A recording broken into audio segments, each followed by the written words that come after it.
Ma'am, আপনারা আমাকে ছেড়ে দেন। আমি এই কাজ করব না। ম্যাম, আমাকে যেতে দেন। আমি কিন্তু চিৎকার দিব। প্লিজ ম্যাম, আমাকে ছেড়ে দেন। চুপ কর, এত চিল্লাচ্ছিস কেন? একবার আমার সাথে এই কাজ কর, দেখিস অনেক মজা পাবি। পরে বারবার এসব করতে যাবে। না, আমি চলে যেতে চাই। আমি কিছু করতে চাই না। প্লিজ আমাকে যেতে দেন। উফ, কানটা ঝালাপালা করে দিস না। বলছি না, একবার এটা করে দেখ, মজা না পাইলে আমাকে বলিস। আরুষ কান্না করতে লাগলো। তিয়া আরুষের প্যান্ট একটানে খুলে ফেললো। ঠোঁট কামড়াতে কামড়াতে আরুষের উপর ঝাঁপিয়ে পড়ে। আরুষের সারা শরীরে চুমুতে ভরিয়ে দিতে লাগলো। আরুষ কান্না করতে লাগলো আর তিয়াকে সরিয়ে দেওয়ার চেষ্টা করতে লাগলো। তিয়া জোর করে আরুষের সাথে ঘনিষ্ঠ হতে শুরু করলো। হঠাৎ করে দরজা খোলার শব্দ পেয়ে তিয়া আরুষের থেকে নেমে দেখে ওর আম্মু। আরুষ তাড়াতাড়ি করে বিছানার চাদর শরীরে জড়িয়ে নিয়ে কান্না করতে লাগলো। তিয়ার আম্মু দরজা লাগিয়ে দিয়ে রেগে তিয়ার গালে ঠাস ঠাস করে থাপ্পড় দিয়ে বলল, ছি, তোর কি জ্ঞান বুদ্ধি কোনো দিন হবে না? তোকে কতবার বললাম বিয়ে করে নে, কিন্তু না, তুই আমার কথা শুনতে রাজি না। অথচ এইটুকু বাচ্চা একটা ছেলের সাথে জোর করে এইসব করতে লজ্জা করে না? তিয়া ওর আম্মুর কথা শুনে ঢোক গিলতে গিলতে বলল, তোমরা না ভাইয়ার শ্বশুর বাড়িতে গেলে, তাহলে এখানে কি করছো তুমি? আমার শরীরটা খারাপ, যার কারণে আমি ফিরে এসেছি। আর বাসায় ভিতরে ঢুকে রুমে যেতে নিব, সাথে সাথে আরুষের কান্নার শব্দ পেলাম। শব্দ অনুযায়ী আস্তে আস্তে তোর রুমে এসে, সি, ভাবতে ঘৃণা হচ্ছে। তোর কি লজ্জা শরম বলতে কিছুই নাই? একটা এতিম ছেলের সাথে এসব করতে, মাত্র 16 বছর বয়স, আর সেখানে তুই, সি, তোকে দেখলে আমার গা গুলিয়ে আসছে। আমি কি করব? আমার বড় ছেলেদের ভালো লাগে না, ছোট ছেলেদের ভালো লাগে। এখানে আমার কি দোষ? তিয়ার কথা শুনে ওর আম্মুর আরো রাগ উঠে গেল। তিয়ার গালে আরো 2টা থাপ্পড় মেরে বলল, নোংরা মেয়ে কথাকার। ছোট ছেলেদের যদি ভালোও লাগে, তাই বলে আরুষের সাথে এমন কাজ কিভাবে করলি? তোর মাথা নষ্ট হয়ে গিয়েছে। ওকে দেখে কে ছোট বলবে? ওকে দেখতে তো প্রায় 17-18 বছরের ছেলেদের মতো লাগে। তারপর তো বাচ্চা। তোকে দেখে আমার কি মনে হচ্ছে জানিস? তোকে জন্ম দিয়ে আমার ভুল হয়েছে। তোর জন্য এই বাড়িতে একটা কাজের ছেলেও রাখতে পারি না। এতিমখানা থেকে এই ছেলেটাকে নিয়ে এসেছিলাম, যাতে অন্তত যত যাই হোক ছেলে চলে যেতে না পারে।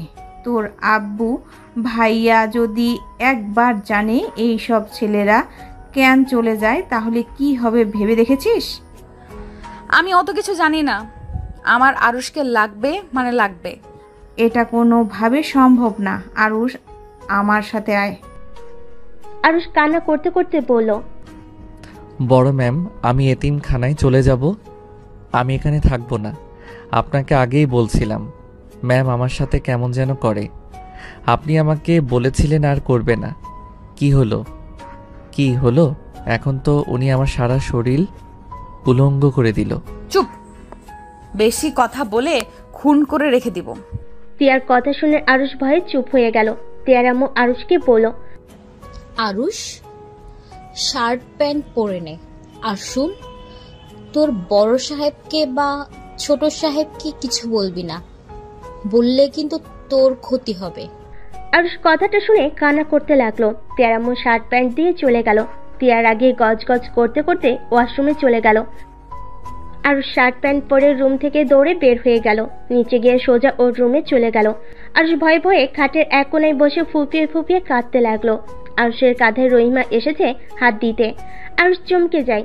রহিমাকে দেখে সোজা জড়িয়ে ধরে কান্না করতে লাগলো। রহিমা আরুষের মাথায় হাত বুলিয়ে দিতে দিতে বলল, বাবা, কান্না করিস না, আমাকে ক্ষমা করে দে। আমি চাইলেও তোকে বাঁচাতে পারতাম না।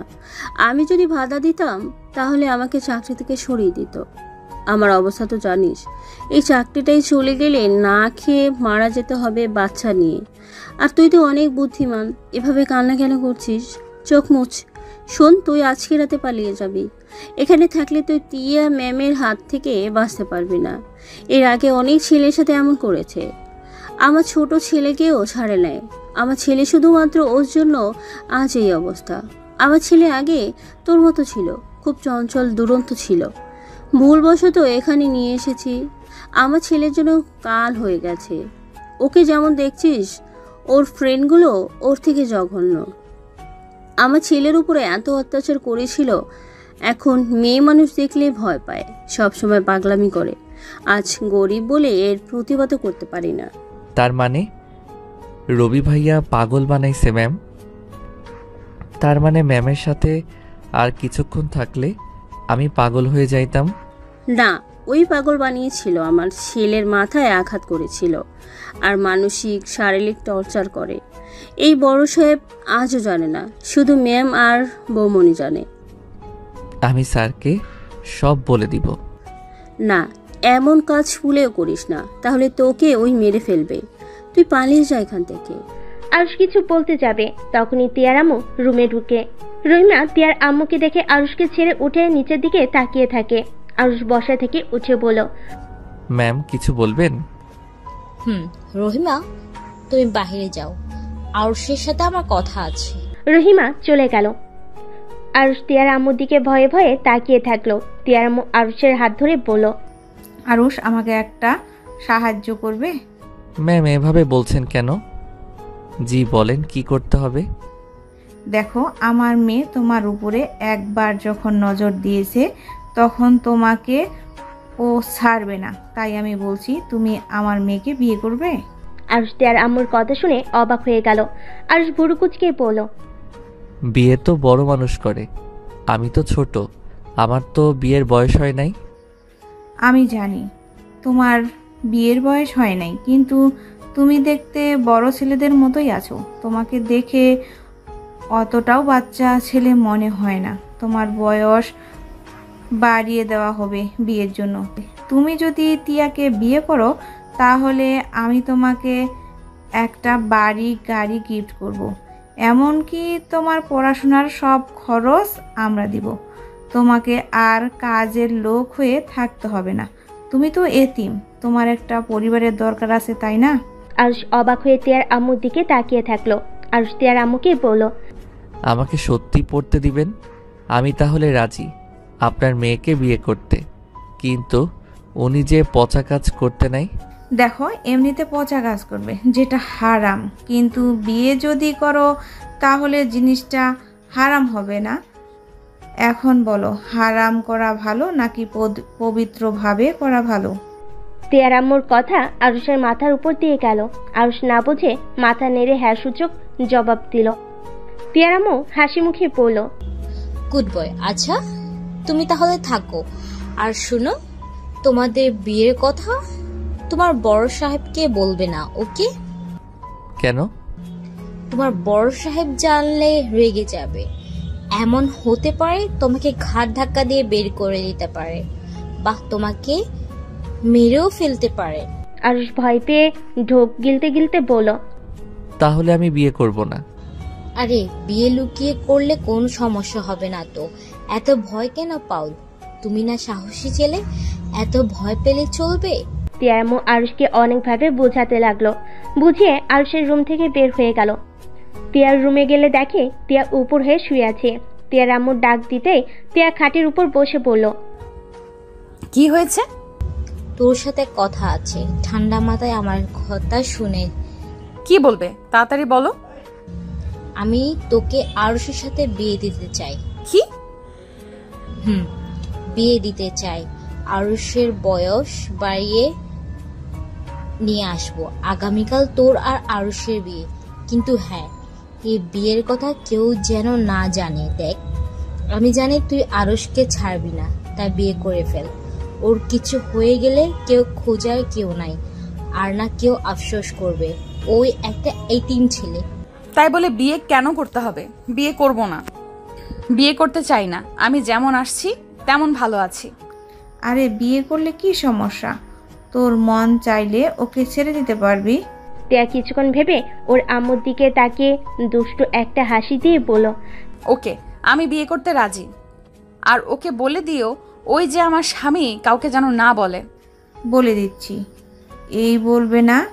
আচ্ছা থাক, আমি ভুয়া একটা জন্ম নিবন্ধন বানাতে দেই, আর তোর আব্বু আসার আগে সব করতে হবে।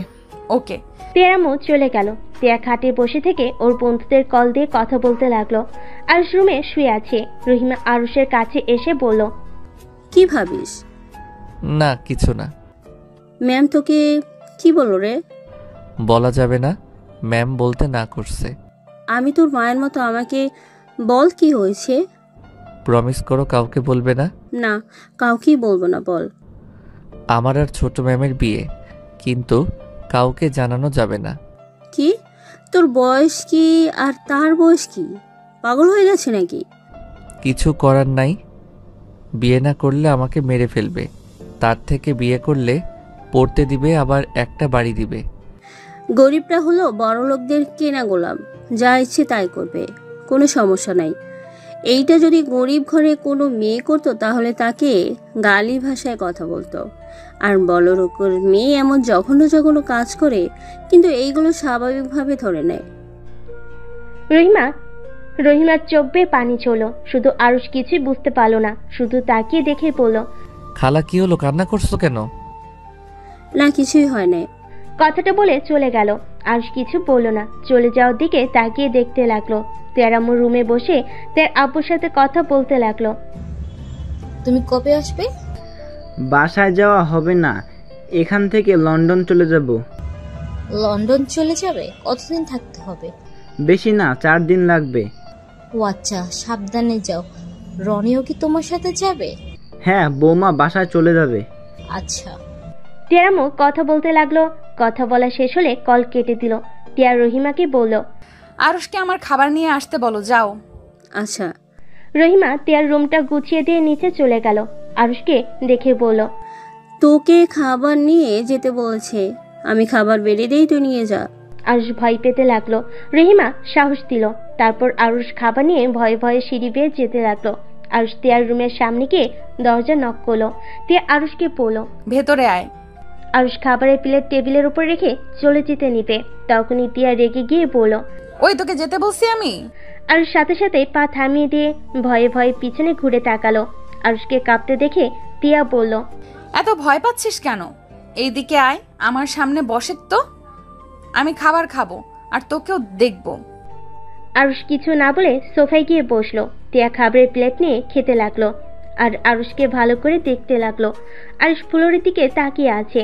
তিয়া আরুষের দিকে তাকিয়ে থেকে বলল, আচ্ছা, তুই যে আমাকে বিয়ে করতে চাচ্ছিস, এখন তো ভয় পাচ্ছিস। ভবিষ্যতে তোর কি হাল করতে পারি, তোর কোনো ধারণা আছে? আমাকে প্লিজ কিছু করেন না, আমি আপনাদের কথা মতো চলবো। তাই তুই জানোস রহিমার ছেলের অবস্থা কে করেছে? আরুষ কিছু বলল না। তিয়া হাসতে হাসতে বলল, ও আমার তো ভুল হয়েছে, তুই কিভাবে জানবি? আমি আমার বান্ধবীরা মিলে এমন হাল করে দিয়েছি, তোরও সেম অবস্থা করব। আরুষ ভয়ে কান্না করতে শুরু করে দিল। তিয়া আরুষের কান্না দেখে হাসতে লাগলো। তিয়া বলল, জোরে জোরে কান্না কর, কান্না শুনতে ভালোই লাগছে। আমি আপনার কি ক্ষতি করছি? কেন আমার সাথে এমন করছেন? তোর অপরাধ, তুই এত হ্যান্ডসাম কেন, কতটা কিউট তুই, তোকে দেখলে ইচ্ছে করে চকলেটের মতো খেয়ে নেই। আপনি অনেক পচা। আরুষের কথা শুনে জোরে জোরে হাসতে লাগলো। হাসতে হাসতে এক পর্যায়ে তিয়ার চোখ বেয়ে পানি ঝরতে লাগলো। আরুষ তিয়ার চোখে পানি দেখে বলল, আপনি কান্না করছেন কেন? তিয়া চোখের পানি মুছে হাত ধুয়ে বলল, তুই কি ধর্ষণের মানে জানোস? তিয়ার কথা শুনে আরুষ মাথা নেড়ে নাসূচক জবাব দিল। তিয়া আরুষের দিকে তাকিয়ে বলল, আজ কেন জানি এই প্রথম তোকে দেখে অনেক মায়া হচ্ছে রে। তোর ভেতরে কত সরলতা, কিন্তু তোর বয়সের ছেলেদের দেখেছি এত জঘন্য, কিন্তু তুই তাদের থেকে কতটা আলাদা। তুই নিজের ভালো চাস, তাহলে এখন থেকে পালিয়ে যা। আরুষ তিয়ার কথা শুনে অনেকটা অবাক হয়ে গেল। তিয়ার দিকে তাকিয়ে বলল, আমার কেন জানি আপনাকে ভালো মানুষ মনে হচ্ছে। আচ্ছা, আপনি এমন করেন কেন? আপনি যতটা নিজেকে খারাপ দেখাতে চান, আমার কেন জানি মনে হয় আপনি তেমন না। কিন্তু সকালের দিকে অনেক ভয় পেয়েছিলাম, মনে হচ্ছিল আপনি আসলে অনেক পচা একটা মেয়ে। তিয়া আরুষের কথা শুনে হাসতে লাগলো। আরুষ তিয়ার হাসি অবাক চোখে দেখতে লাগলো। তখনই পিছন থেকে তিয়ার আম্মু এসে বলল, কি ব্যাপার, এত হাসছিস কেন? কিছু না। আজকে তোমাদের বিয়ে দেওয়া হবে। ওর ভুয়া নিবন্ধন তৈরি হয়ে গেছে। তোর আব্বু আসবে 4 দিনের ভিতরে, তোরা নিশ্চিন্তেই থাকতে পারবি। বিয়েটা করব না। পাগলামি করবি না, আমি যা বলছি তাই করবি। মরার একটু ভয় কর, পেটের সন্তান বলে কিছু করতেও পারছি না। পেটের সন্তান না হলে মেরে ফেলতে নাকি? আমি কাজীকে আসতে বলছি, তুই রেডি হয়ে নে। আরুষ, তুমিও যাও। আরুষ বসে থেকে উঠে চলে যেতে লাগলো। টিয়ার দিকে তাকিয়ে থেকে চলে গেল। সিঁড়ি ভেঙে নিচে গিয়ে সোজা রুমে চলে গেল। নতুন শার্ট প্যান্ট পরে নিল। তারপর রুম থেকে বের হয়ে বসার ঘরে চলে গেল। কাজীকে দেখে আরুষ সালাম দিল। টিয়ার সিঁড়ি ভেঙে নামতে লাগলো। আরুষ টিয়ার দিকে তাকিয়ে দেখতে লাগলো। টিয়াকে আরুষের পাশে বসিয়ে দিলে টিয়া আরুষকে আস্তে আস্তে বলল, কিরে, এইভাবে তাকিয়ে কি দেখছিলি? আমাকে আগে দেখোস নাই? ম্যাম, আপনাকে না অনেক সুন্দর লাগছে আজকে। তাই নাকি? তা আগে লাগে নাই আমি সুন্দর? আগে ভালো করে দেখি নাই, তাই বলতে পারি না। তাই? আরুষ টিয়ার কথা শুনে মাথা নেড়ে হ্যাঁ সূচক দিল। টিয়ার আম্মু এসে কাজীকে বিয়ে পড়তে বলল। কাজী আরুষকে দেখে অবাক হয়ে তাকিয়ে আছে। মনে মনে ভাবতে লাগলো, এত ছোট ছেলের সাথে এই মেয়ের বিয়ে কিভাবে কি? বড় লোকদের কারবার বোঝা মুশকিল। হুজুর কথাগুলো মনে মনে ভেবে বিয়ে পড়াতে লাগলো। আরুষ টিয়ার বিয়ে পড়ানো শেষ হইলে কাজীকে টাকা দিয়ে বিদায় করিয়ে দিল। আর টিয়ার আম্মু কাজের লোকদেরকে বলল, টিয়া আর আরুষের যে বিয়ে হয়েছে, এইটা যদি বাইরে বা বড় সাহেবের বা ছোট সাহেবের কানে চাই, তাহলে তোমাদের সবার খবর আছে। যাও, যার যার মতো কাজ করো। টিয়া আমার কথা শুনে সবাই ভয়ে চলে গেল। টিয়া আরুষের দিকে তাকিয়ে বলল, কোন ক্লাস পর্যন্ত পড়াশোনা করছস? ক্লাস 6 পর্যন্ত পড়ছি। ও আচ্ছা, তোর হাতের লেখা অনেক সুন্দর। ধন্যবাদ ম্যাম। আপনি না বলেছিলেন আমি টিয়া ম্যামকে বিয়ে করলে আমাকে স্কুলে ভর্তি করে দিবেন?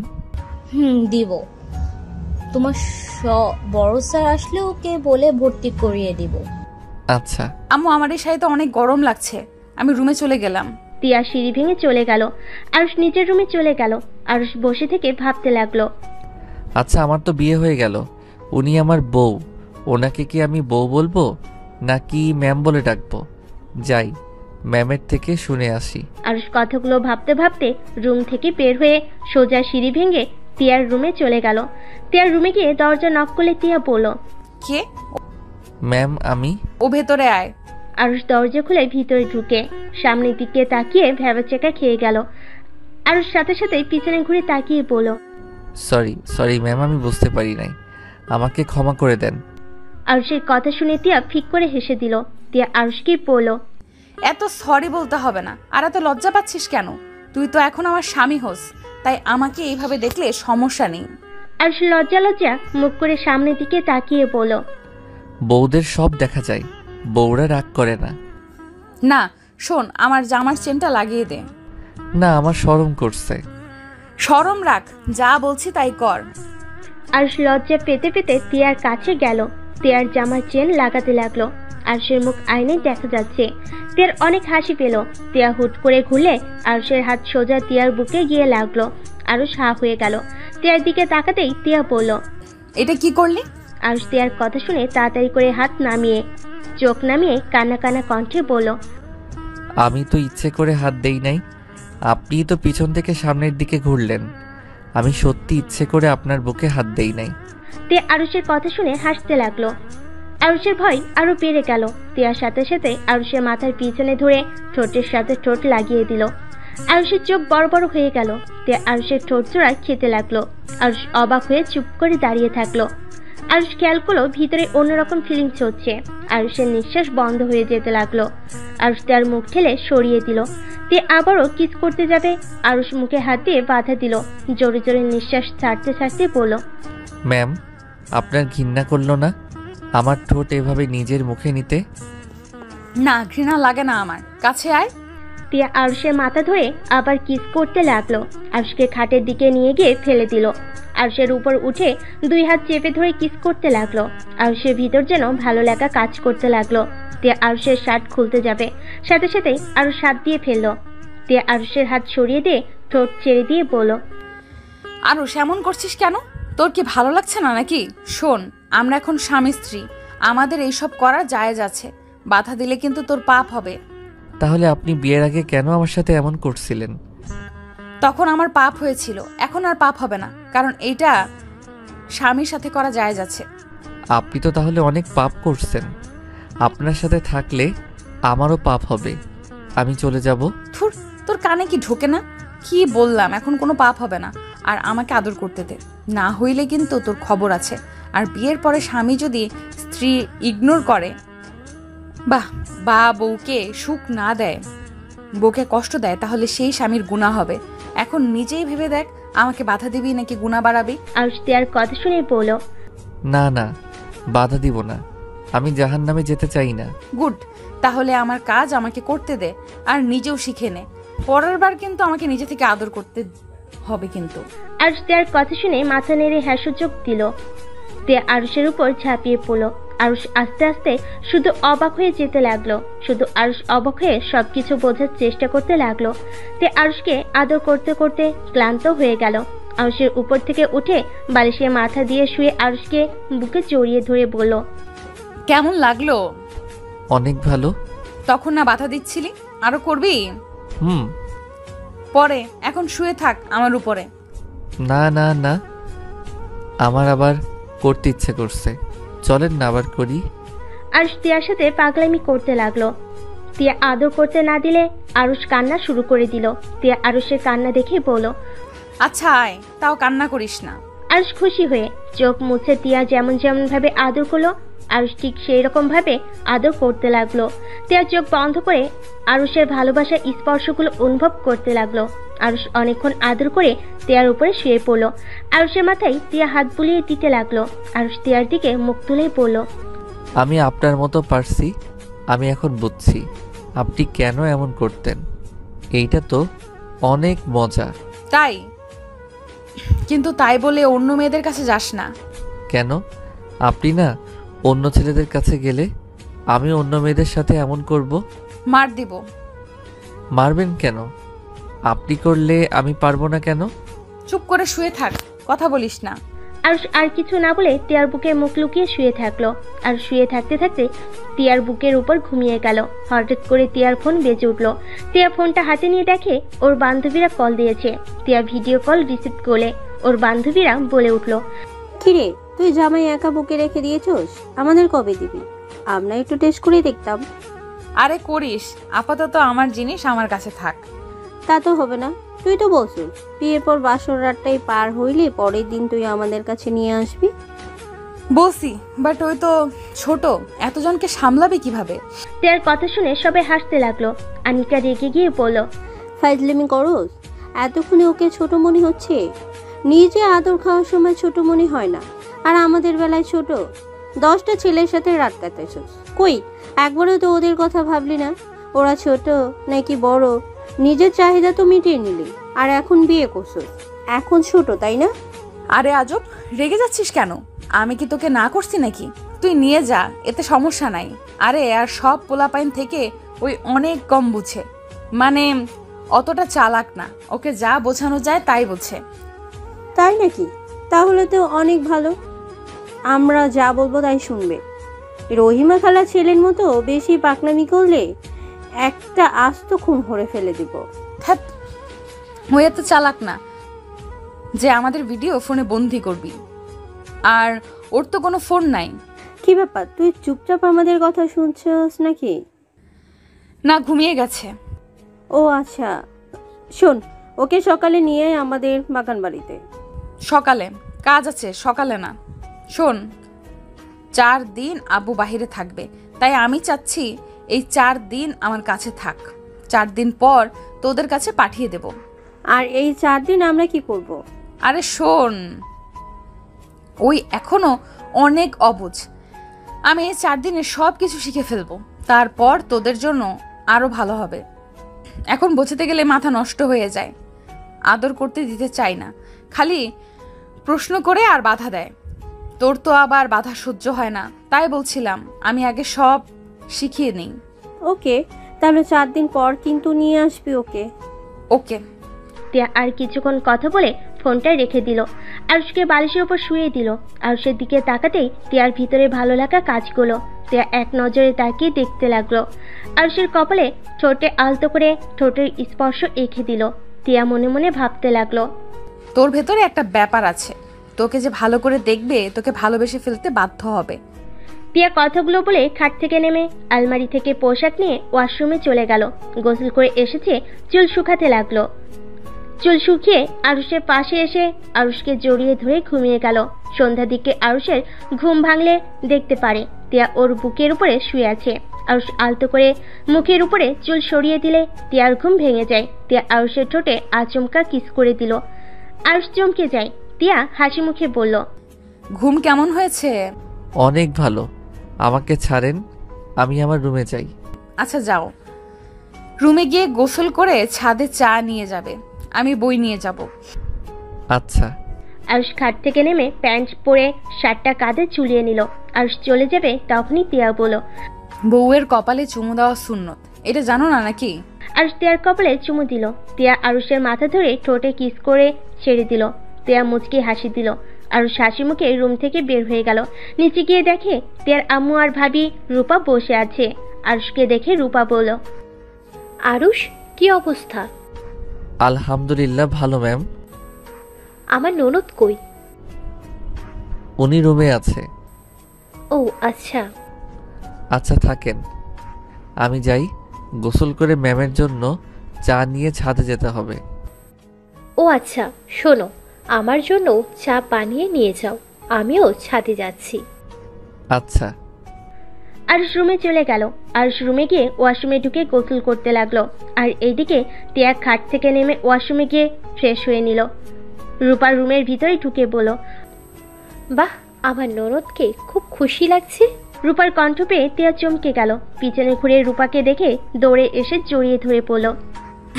আপু তুমি এসেছো? তা তোর জামাইয়ের ভাগ দিবি তো নাকি? হুম, নিয়ে নাও। যাই হোক চাচ্চু, ছোট আম্মু, ওরা সবাই কেমন আছে? আলহামদুলিল্লাহ ভালো। সবাই তোর কথা জিজ্ঞাসা করলো। তাই? তা কি বললে? বলেছি তোর পরীক্ষা আছে সামনে, তাই পড়াশোনা নিয়ে অনেক ব্যস্ত। টিয়ার রূপার কথা শুনে হাসতে লাগলো। টিয়ার গালে চুমু দিয়ে বলল, লাভ ইউ আপু। তোমার থেকে একটা জিনিস শিখে অনেক লাভ হয়েছে। ছোট ছেলেদের মাঝে আসলে অনেক মজা, ওদের চিকিৎসা করা আমার বেশ ভালো লাগে। তাই নাকি? আচ্ছা, ছাদে নাকি যাবে? তুমি যাবে নাকি? হ্যাঁ চলো। টিয়ার রূপা ছাদে চলে গেল। আরুষ গোসল করে ড্রেস পরে রান্নাঘরে চলে গেল। রহিমা খালা চা বানিয়ে দিলে আরুষ ট্রেতে করে চা নিয়ে যেতে লাগলো। ছাদে উঠে টিয়া আর রূপার কথা শুনে আরুষ বলে উঠল, কি? আমি কেন ভাবির সাথে ওইসব করব? ভাবির তো বিয়ে হয়ে গেছে, ছোট সাহেবের সাথে করবে। আরুষের কথা শুনে দুজনে পিছনে ঘুরে তাকালো। টিয়া আরুষকে দেখে বলল, আরে শোনো, এইদিকে আসো, তোমাকে বুঝিয়ে বলি, তাহলে তুমি বুঝতে পারবে। আমি কিছু শুনবো না। আমি ভাবির সাথে কিছু করব না। আপনি তো বলছেন এইগুলো বউয়ের সাথে করতে হয়, তাহলে আমি কেন ওনার সাথে করব? আমার কাছে এসেছো, বসো, আমি তোমাকে বুঝিয়ে বলি। আরুষ চা ট্রে নিয়ে ওদের কাছে গেল। রূপা আরুষের হাত থেকে ট্রে নিয়ে ওদের দুজনের মাঝখানে বসালো। যে আরুষের হাত ধরে বলল, দেখো, এই কাজটা করতে অনেক মজা পাওয়া যায়, তাই না? আমার ভাইয়া তো প্রায় সময় দেখো দেশের বাহিরে থাকে, ভাবিকে ভালো মতো সময় দেয় না, সব সময় ঝগড়া করে, মারামারি করে, ভাবির সাথে ভালো ব্যবহার তেমন করে না। সেখানে তুমি ভেবে দেখেছো ভাবির কি ওই মজাটা দরকার আছে না? তারও তো ইচ্ছে করে, তাই না? আর তুমি তো গুড বয়, তুমি নিশ্চয়ই ভাবিকে কষ্ট দেবে না। আর ভাবিকে ভালো রাখলে তোমার লাভ আছে, তুমি ভাবির কাছ থেকে যা চাইবে তাই দিবে। সব বুঝলাম, কিন্তু আপনি না বলেছিলেন অন্য নারীর কাছে গেলে পাপ হবে? আমি পাপ করতে চাই না, আমি আপনার সাথে থাকতে চাই। একটু আধটু পাপ করলে কিছু হবে না। আমি তোমাকে ভুল বুঝাইছি, তুমি আমার কথা শোনো না। তোমার যেটা ভালো লাগে ওইটাই করো। তাহলে আমি ভাবির সাথে কিছুই করব না? মেজাজটা দেখি গরম করে দেয়। টিয়া, ভালো করে বোঝাও, না হলে কিন্তু খবর আছে। আচ্ছা ভাবি, আমি ওকে বোঝাচ্ছি। রূপা চা নিয়ে কিছুটা দূরে যায়। টিয়া আরুষকে বোঝাতে লাগলো।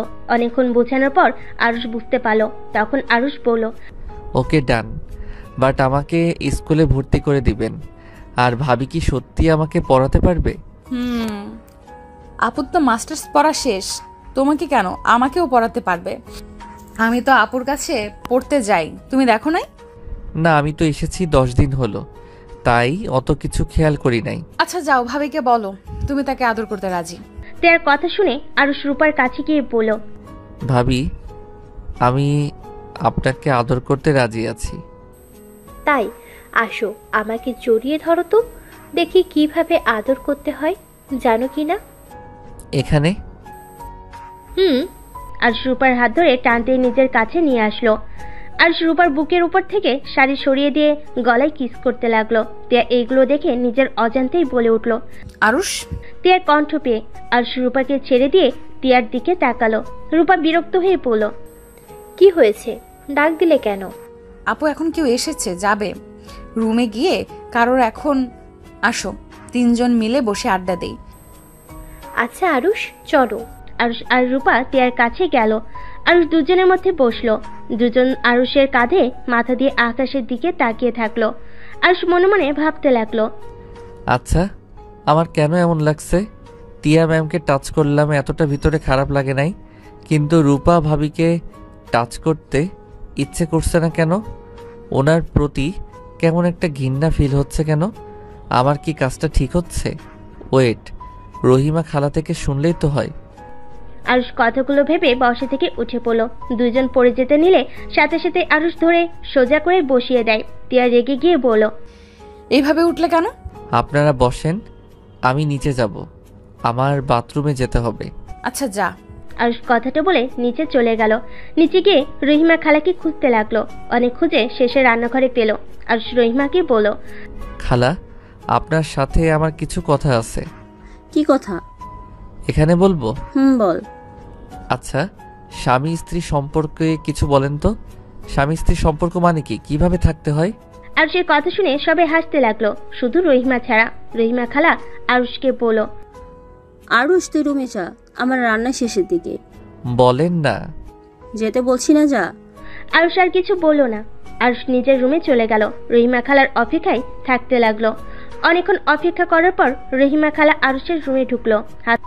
হাত মুছতে মুছতে আরুষের কাছে বসে বলল, শোন আরুষ, আমি তোর মায়ের মতো, আমি তোকে কিভাবে বোঝাবো?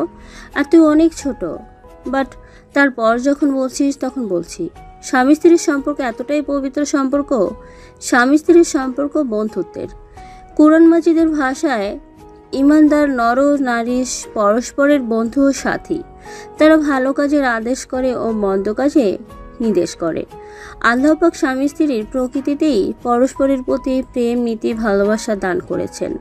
তারপরও আল্লাহ তার রাসূল সাল্লাল্লাহু আলাইহি সাল্লাম তাদের পরস্পরের প্রতি দায়িত্ব ও কর্তব্য সম্পর্কে নানান কথা বলেছেন।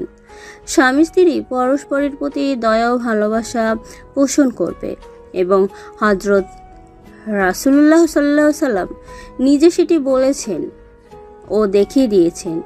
স্ত্রীর প্রতি দয়া ও ভালোবাসা প্রকাশ করতে তিনি কার্পণ্য করেননি।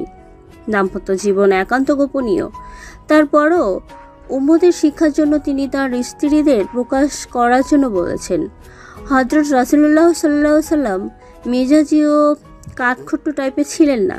তিনি তার স্ত্রীর সঙ্গে হাস্যরস করেছেন, দৌড় প্রতিযোগিতা করেছেন। হযরত আয়েশা রাদিয়াল্লাহু গ্লাসে যেখানে ঠোঁট লাগিয়ে পানি খেয়েছেন, তিনি সেখান থেকে পানি পান করেছেন। গোশতের হাড্ডিটা হাত থেকে নিয়ে যেখানে হযরত আয়েশা রাদিয়াল্লাহু কামড় দিয়েছেন, তিনিও সেখানে কামড় দিয়েছেন। নিজ স্ত্রী হযরত আয়েশা রাদিয়াল্লাহুকে পেছনে রেখে মদিনার মসজিদে হাফসিদের খেলা দেখিয়েছেন। এসব স্ত্রী মনোরঞ্জন ও ভালোবাসার প্রকাশ। আবার স্ত্রীর সঙ্গে সচরাচরের তাগিদ দিতে বলেছেন। তোমাদের মধ্যে এই ব্যক্তি উত্তম যে তার স্ত্রীর কাছে উত্তম। তেমনিভাবে স্বামীর অনুযোগ্যকে জান্নাতে যাওয়ার শর্ত করে দিয়েছেন। মিরাজের রাত্রে জাহান্নামী নারীর আধিক্য দেখে তিনি বলেন, এর অন্যতম কারণ স্বামীর অবাধ্যতা। আবার বলেছেন, যে নারী আল্লাহর হক ও স্বামীর হক পালন করে সে তার খুশি মতো দরজা দিয়ে জান্নাতে প্রবেশ করতে পারবে। স্বামী স্ত্রী পরস্পরের প্রতি সদাচরণ প্রসঙ্গে হজরত রাসূলুল্লাহ সাল্লাল্লাহু আলাইহি সাল্লামের প্রচুর উক্তি রয়েছে। এর কথা বলা যায় স্বামী স্ত্রী পরস্পরের প্রতি সুবিচারের জান্নাতে যাওয়ার অন্যতম সূত্র। স্বামী স্ত্রী ও সন্তান সন্ততি দ্বারা চোখকে শীতল করে দেওয়ার জন্য আল্লাহ পাক তার কাছে দোয়া করতে বলেছেন। সূরা ফুরকান। আরুষ রহিমা খালার কথা শুনে অবাক হয়ে গেলেন। আরুষ রহিমা খালাকে জিজ্ঞেস করলেন, আচ্ছা, এইগুলো যদি হয়, ম্যাম যে আমাকে অন্য মেয়ের সাথে থাকতে বলে, কি আমার গুনাহ হবে? আমি যদি বউকে রেখে অন্য মেয়েদের সাথে একই কাজ করি, তাহলে আমার গুনাহ হবে না? নাকি বউয়ের কথা মতো চলতে হবে? এটাই পাপ। স্ত্রীকে পর নারীর সাথে থাকা, ভালোবাসা জড়ানো, এটাকেই পরকীয়া বলে। পরকীয়া করা ইসলামের শাস্তির ব্যবস্থা আছে। আর আরুষ, তুই ছোট তাই বলছি, ম্যামের সাথে তোর বিয়ে হয়ে গেছে, সেখানে তুই অন্য কোনো মেয়ের সাথে একই কাজ করবি না। ম্যাম জোর করলে বলবি, আপনি আমার বউ, আমি কেন অন্যজনের সাথে মিশতে যাব? এটাই গুনাহ। আর ম্যাম তো বদ অভ্যাস আছে। তুই যখন তোর স্বামী ম্যামকে ভালোবাসা দিয়ে তুই ওইসব কাজ থেকে বিরত রাখবি। দুজন মিলে 5 ওয়াক্ত নামাজ পড়বি। কখনই খারাপ কাজ করবি না। পর নারীদের দিকে খারাপ নজরে তাকাবি না। সবসময় পর নারীদের থেকে দূরে থাকার চেষ্টা করবি। স্বামীর প্রতি স্ত্রীর ভালোবাসা আল্লাহর প্রদত্ত নেয়ামত। আচার আচরণ, কথাবার্তা সবকিছুতেই যেন ভালোবাসা প্রকাশ পায়। অনেকেই আছেন অন্তরের স্ত্রীকে অনেক ভালোবাসলেও মুখে প্রকাশ করতে লজ্জাবোধ করে। ফলে স্ত্রী মনে করেন তার স্বামী তাকে যথাযথভাবে ভালোবাসেন না। ফলে তিনি পরকীয়া থেকে ঝুঁকে পড়েন। কিন্তু তোদের তো ভিন্ন রকম। তাই তুই যত তাড়াতাড়ি পারস ম্যামকে ভালোবাসা দিয়ে পরিবর্তন করে দিতে হবে। না হইলে সম্পর্ক ভিন্ন রূপ নেবে। তুই ম্যামকে পরপুরুষের কাছে যেতে দিবি না, বুঝলি? শোন, সামনেই লাইব্রেরি আছে, তুই ওইখান থেকে ইসলামী বই পড়ে সব কিছু জেনে নিস। তুই তো অনেক ভালো বাংলা পড়তে পারস। আচ্ছা, সব বুঝছি। মাথা রাখিস, ভুলেও পর নারীদের সম্পর্ক জড়িয়ে যাবে না। স্ত্রী ছাড়া কাউকে ভালোবাসা যাবে না। কিন্তু আমি তোকে মিথ্যা বলবো না, এটাই তুই ভালো করে জানিস। আর তোকে তো বললাম তুই গিয়ে ইসলামিক বইগুলো পড়িস। আরুষ মাথা নেড়ে হ্যাঁ সূচক জবাব দিল। রহিমা উঠে চলে গেল। আরুষ কিছুক্ষণ ভেবে রুম থেকে বের হয়ে গেল। তেয়ার আম্মু আরুষকে ডাক দিলে।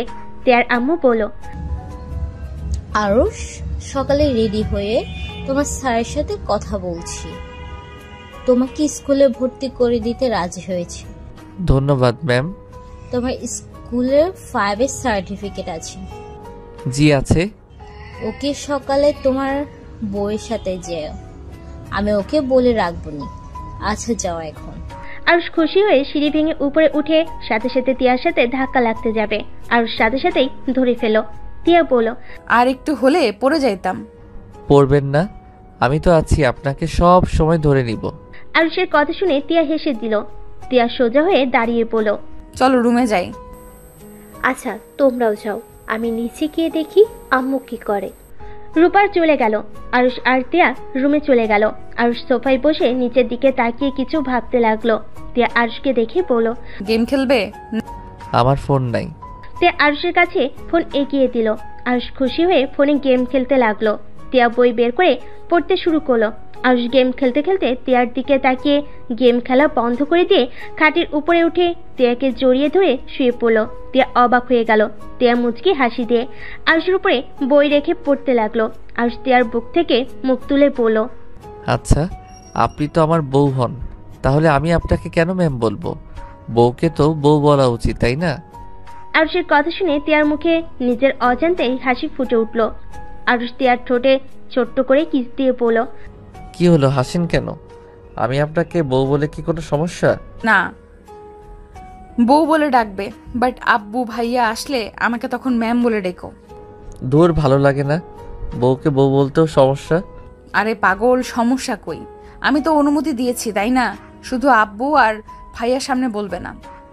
তুমি তো এই 10 দিনে দেখেছো আব্বু ভাইয়া কতটা ভয়ঙ্কর। রেগে গেলে কাউকে ছাড়ে না। বউ, একটা কথা বলবো? বলো। আপনার মুখ থেকে না তুমি ডাক শুনতে অনেক ভালো লাগে। তুই বলে কেমন জানি পরপর লাগে। আরুষের কথা শুনে তিয়া ফিক করে হেসে দিল। আরুষ মুগ্ধ হয়ে তিয়ার হাসি দেখতে লাগলো। আরুষ কিছু বলতে যাবে, তখনই পিছন থেকে রূপা এসে পড়ল। কি ব্যাপার তিয়া, এত হাসি কেন? রূপার কণ্ঠ শুনে আরুষ তিয়াকে আরো শক্ত করে জড়িয়ে ধরে পড়ল। বউ, আমি কিন্তু ভাবির সাথে তার রুমে ঘুমাতে পারবো না। আরুষের কথা শুনে দুজন অবাক হয়ে গেল। তিয়া ভুরু কুচকে বলল, তুমি না তখন রাজি হলে, আবার এখন কি হয়েছে?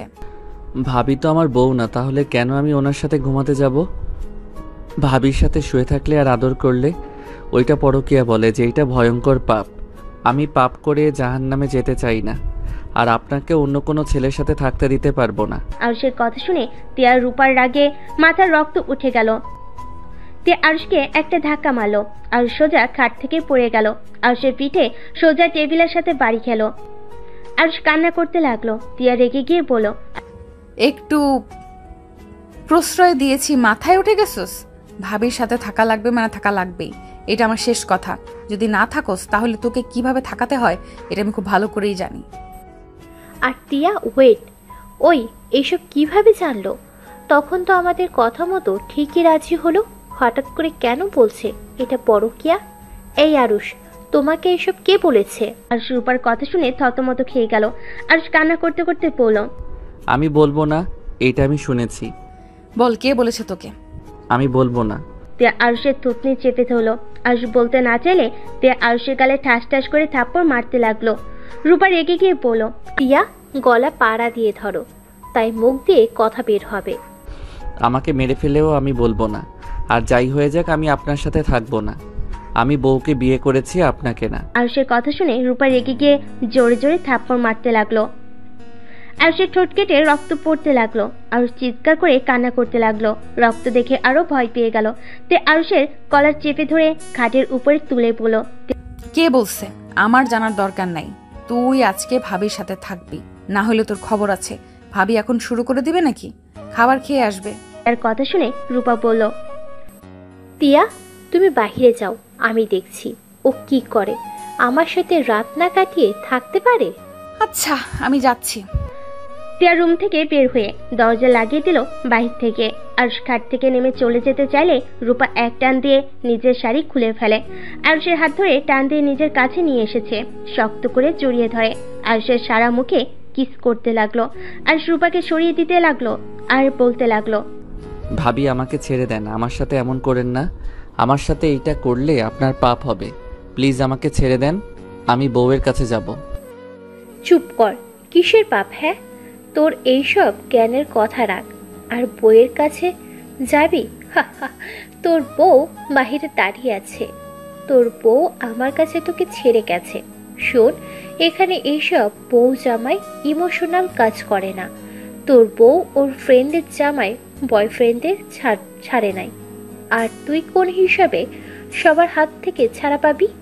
আমি ওইসব জানি না, আর শুনতেও চাই না। আমি আপনার সাথে কিছু করব না। আরুষ ধাক্কা দিয়ে সরিয়ে দিলে রূপা রেগে গিয়ে হাতের কাছে ফুলদানি দিয়ে সজোরে মাথায় আঘাত করলে আরুষ মা বলে চিৎকার দিয়ে মাটিতে পড়ে যায়। রূপা আরুষের গলা ধরে খাটের উপর ফেলে শার্ট প্যান্ট খুলে ফেলে। আরুষ চিৎকার করতে লাগলো। টিয়া বাইরে থেকে আরুষের চিৎকার শুনে বুকের ভিতর কেঁপে উঠতে লাগলো, কিন্তু তারপরও ভিতরে ঢুকলো না। টিয়া দরজার সাথে পিঠ ঠেকে ঠোঁট কামড়ে ধরে চোখের পানি ফেলতে লাগলো। টিয়ার নিজের অজান্তেই অনেক কষ্ট হতে লাগলো। টিয়া কষ্ট সহ্য করতে না পেরে দরজা খুলে ভিতরে ঢুকে পড়লো। টিয়া সোজা রূপাকে আরুষের উপর থেকে ধাক্কা দিয়ে ফেলে দিল। আরুষকে চোখ বন্ধ করে থাকতে দেখে টিয়া ভয় পেয়ে গেল। টিয়া খাটের উপরে উঠে আরুষের মাথা হাত দিয়ে ধুলে হাতে রক্তে লাল হয়ে যায়। টিয়া ওর ওড়না দিয়ে মাথাটা বেঁধে দিল আর আরুষকে ডাকতে লাগলো। রূপা রেগে গিয়ে টিয়াকে বলল, টিয়া, তুমি এটা কি করলে? আমাদের মাঝে কেন আসলে? টিয়া, তুমি বাইরে যাও, আমার কাজ আমাকে করতে দাও। রূপার কথা শুনে টিয়া রেগে চিৎকার করে বলল, চুপ করবে? দেখতে পারছো ওই চোখ খুলছে না, আর সেখানে নিজের চাহিদা নিয়ে এসেছো। ওর কাছে আসলে তোমার হাত আমি ভেঙে ফেলবো। টিয়া আরুষকে জড়িয়ে ধরে বুকের সাথে জড়িয়ে নিয়ে কান্না করতে লাগলো আর বলতে লাগলো, এই আরুষ, চোখ খুলো না। আই এম সরি, আমার ভুল হয়ে গেছে। আমি তোমাকে এইভাবে একা ছেড়ে দিয়ে ঠিক করি নাই। এই আরুষ, চোখ খুলো। টিয়া কথাগুলো বলতে বলতে কানে ভেঙে পড়লো। রূপা টিয়ার উপর রেগে শাড়ি পরতে লাগলো। টিয়ার ফোনটা বের করে ড্রাইভারকে রুমে আসতে বলল। তিয়া আরুষকে ধরে নিয়ে যেতে গিয়ে পড়ে যেতে নিতে সাথে সাথেই রূপা ধরে ফেলল। তিয়া রূপার হাত ধাক্কা দিয়ে সরিয়ে দিল। ড্রাইভার আসলে তিয়া আরুষকে ধরতে বলল। ড্রাইভার আরুষকে কোলে নিয়ে তুলে নিয়ে যেতে লাগলো। রহিমা আরুষের এই অবস্থা দেখে ভয় পেয়ে গেল। রহিমা রেগে তিয়ার গালে সজোরে থাপ্পড় মেরে বলল, ছি, আবার এই ছেলেটার সাথে এমন কাজ করলি? ছি ছি ছি, তোকে দেখলে ঘৃণা হয়। ছেলের চিকিৎসার জন্য তোদের বাড়িতে পড়ে আছি। আজকে এই মুহূর্তে তোদের চাকরি আমি ছেড়ে দিলাম। রহিমাকে কিছু বলতে যাবে তিয়া সবাইকে থামিয়ে দিল। রহিমা দৌড়ে আরুষের পিছন পিছন যেতে লাগলো।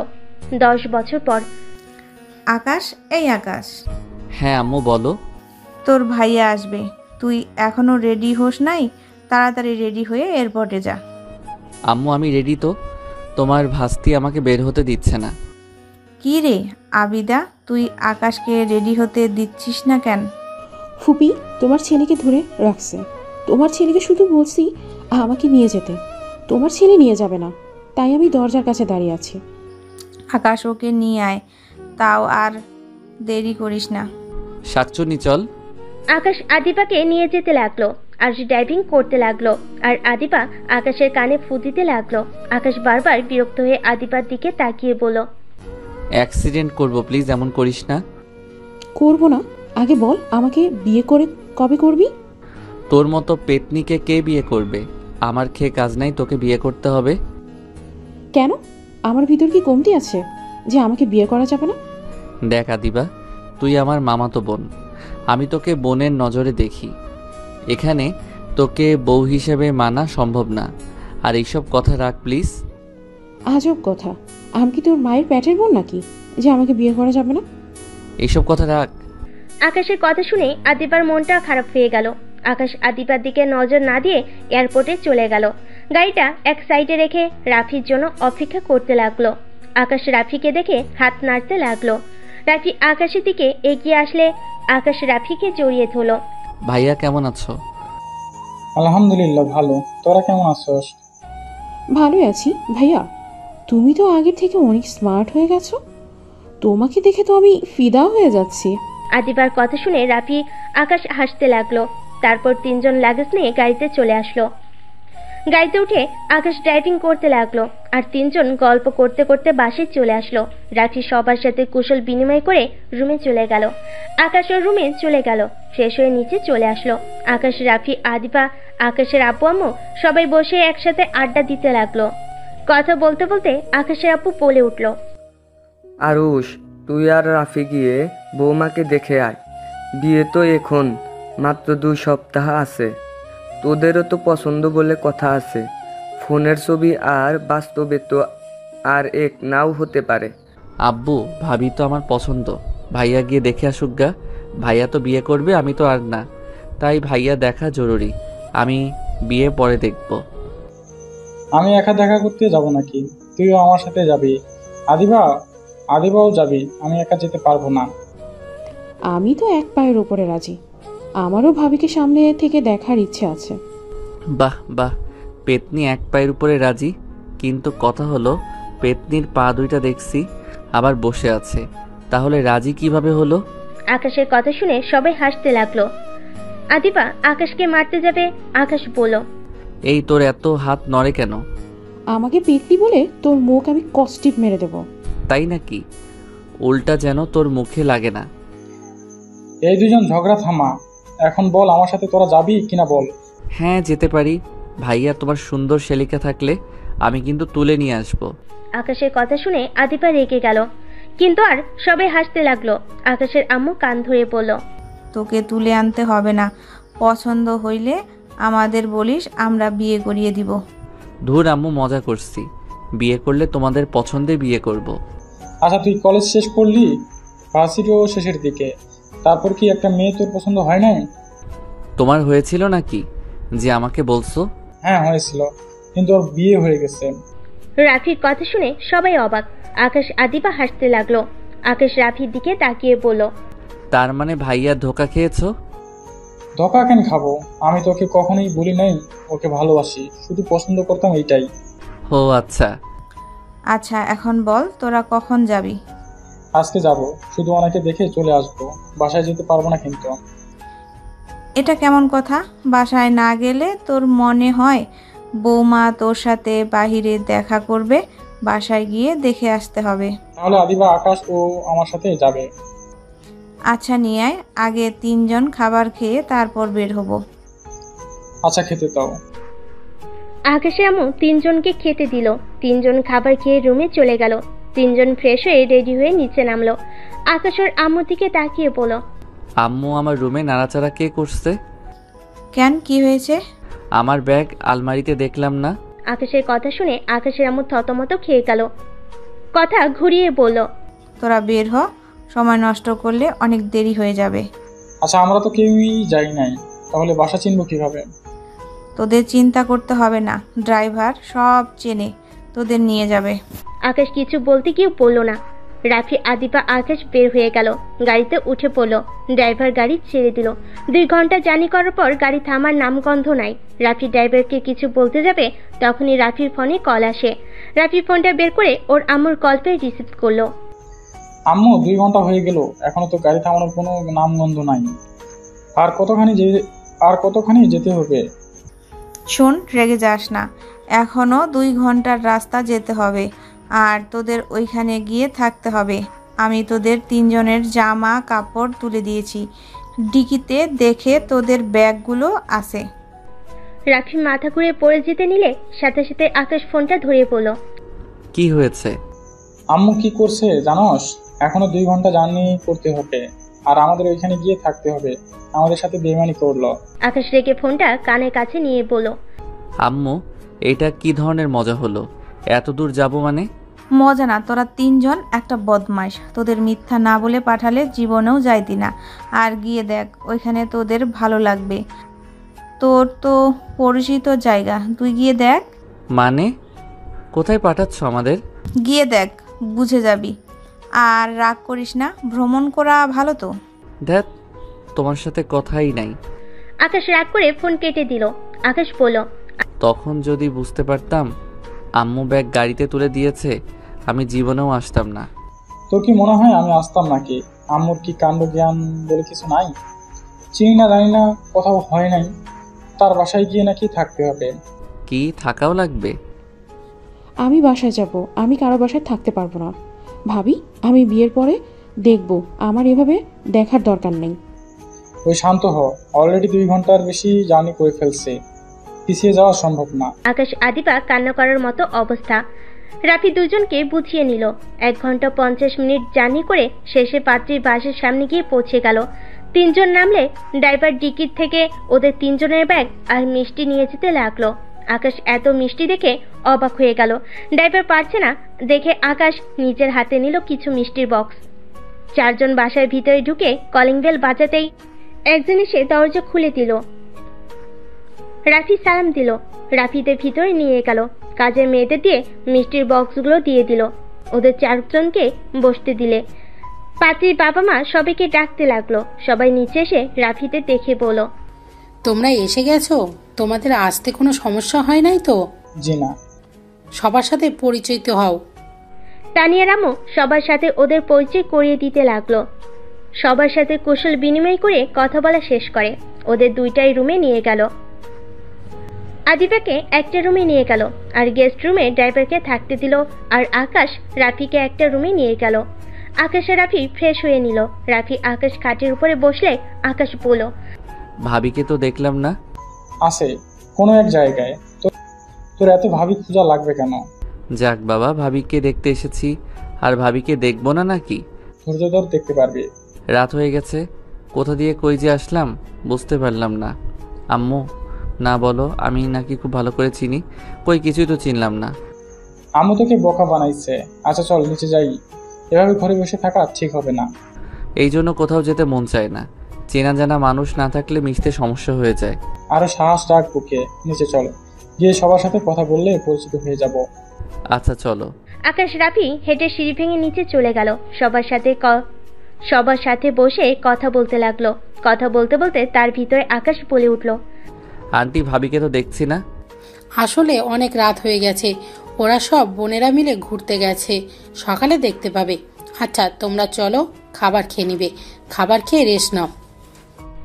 আদিবা নিচে আসলে তিনজনকে খাবার খেতে দিল। তিনজন খাবার খেয়ে যার যার রুমে চলে গেল। আকাশ রাফি শুয়ে পড়লো। রাফি আকাশের দিকে তাকিয়ে বলল, কিরে তোকে এত কে কল দেয়? আর বলো না ভাইয়া, একটা মেয়ে খুব জ্বালাতন করছে। ব্লক দেই, আরেক সিম দিয়ে কল দেয়। তাই নাকি? মেয়েটাকে? চেয়ারম্যানের ছোট মেয়ে আছে না, ওই এই রকম শুরু করছে। কি বলিস? ওই কেন তোর পিছনে লেগে আছে? জানি না, মেজাজটা গরম করে দেয়। আম্মুকে বলে আম্মু সোজা আবার বিয়ে করিয়ে দিবে। এমনিতে ওকে অনেক পছন্দ করে, আর যদি শুনে আমার প্রেমে হাবুডুবু খাচ্ছে। আকাশের কথা শুনে রাফি হাসতে লাগলো। রাফি আকাশকে বলল, ফোন বন্ধ করে ঘুমিয়ে যা। রাফির কথা মতো আকাশ ফোনটা বন্ধ করে ঘুমিয়ে গেল। সকালে ঘুম থেকে উঠে দুজন ফ্রেশ হয়ে নিচে চলে গেল। আদিবাও আকাশদের পিছন পিছন নিচে নামলো। সবাইকে সালাম দিয়ে সোফায় বসতে বলল। তিনজন বসে কথা বলতে লাগলো। কাজের মেয়ে দুইটা সবাইকে চা দিয়ে চলে গেল।